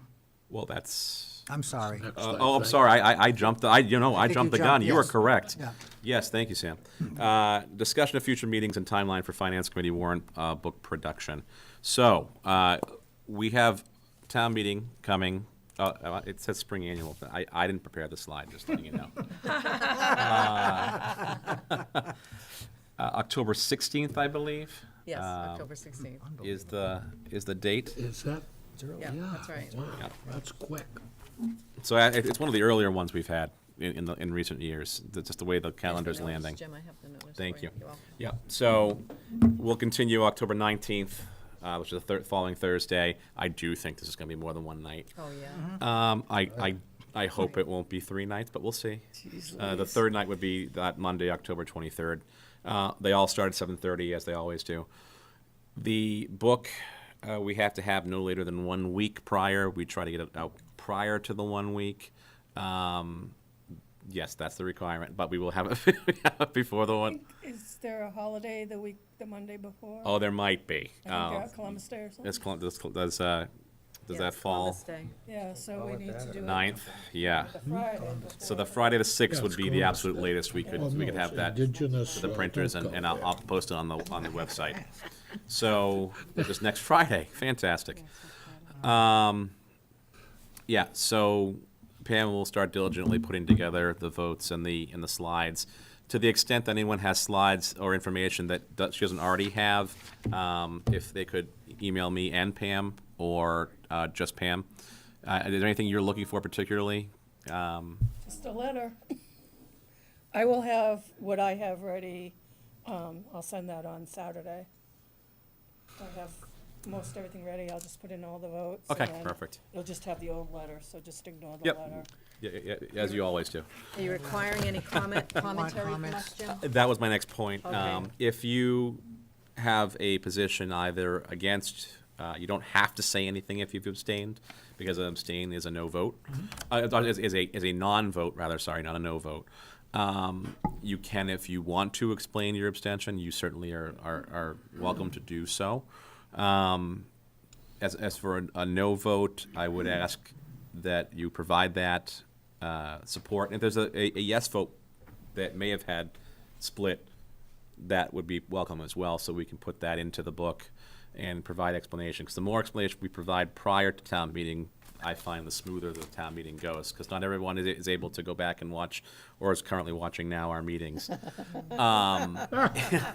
And so by getting as much information out there as possible prior, both in the book, also at the pre-town meeting, which I wish and I hope that more town meeting reps attend that pre-town meeting if they have questions. It's a great time to speak with the proponents and with the town manager, to review the articles, to ask questions they might have, both about procedure but also about the articles in general, so that they're better informed and better prepared to have that discussion at town meeting, and the town meeting will go smoother, and there'll be less interruption in the interim. More information, the better. So yes, no later than the 6th, which is next Friday, we'll have everything together. So if everyone can take a look at this weekend and then get to me probably Monday, Yeah, by the second. their comments for the letter, so I can incorporate those. I'm sorry, John. Mr. Chairman, just a public service announcement, so that town meeting info session is the Wednesday preceding town meeting, so it'll be Wednesday, the 11th. and Thank you. Change the location this year, it will be at the senior center. Oh. Chelmsford Senior Center. That's news. It's been it's been the North Town Hall for time immemorial. So having it at the senior center will even easier to park at. Yeah. So which also means there'll be no reason for you not to go.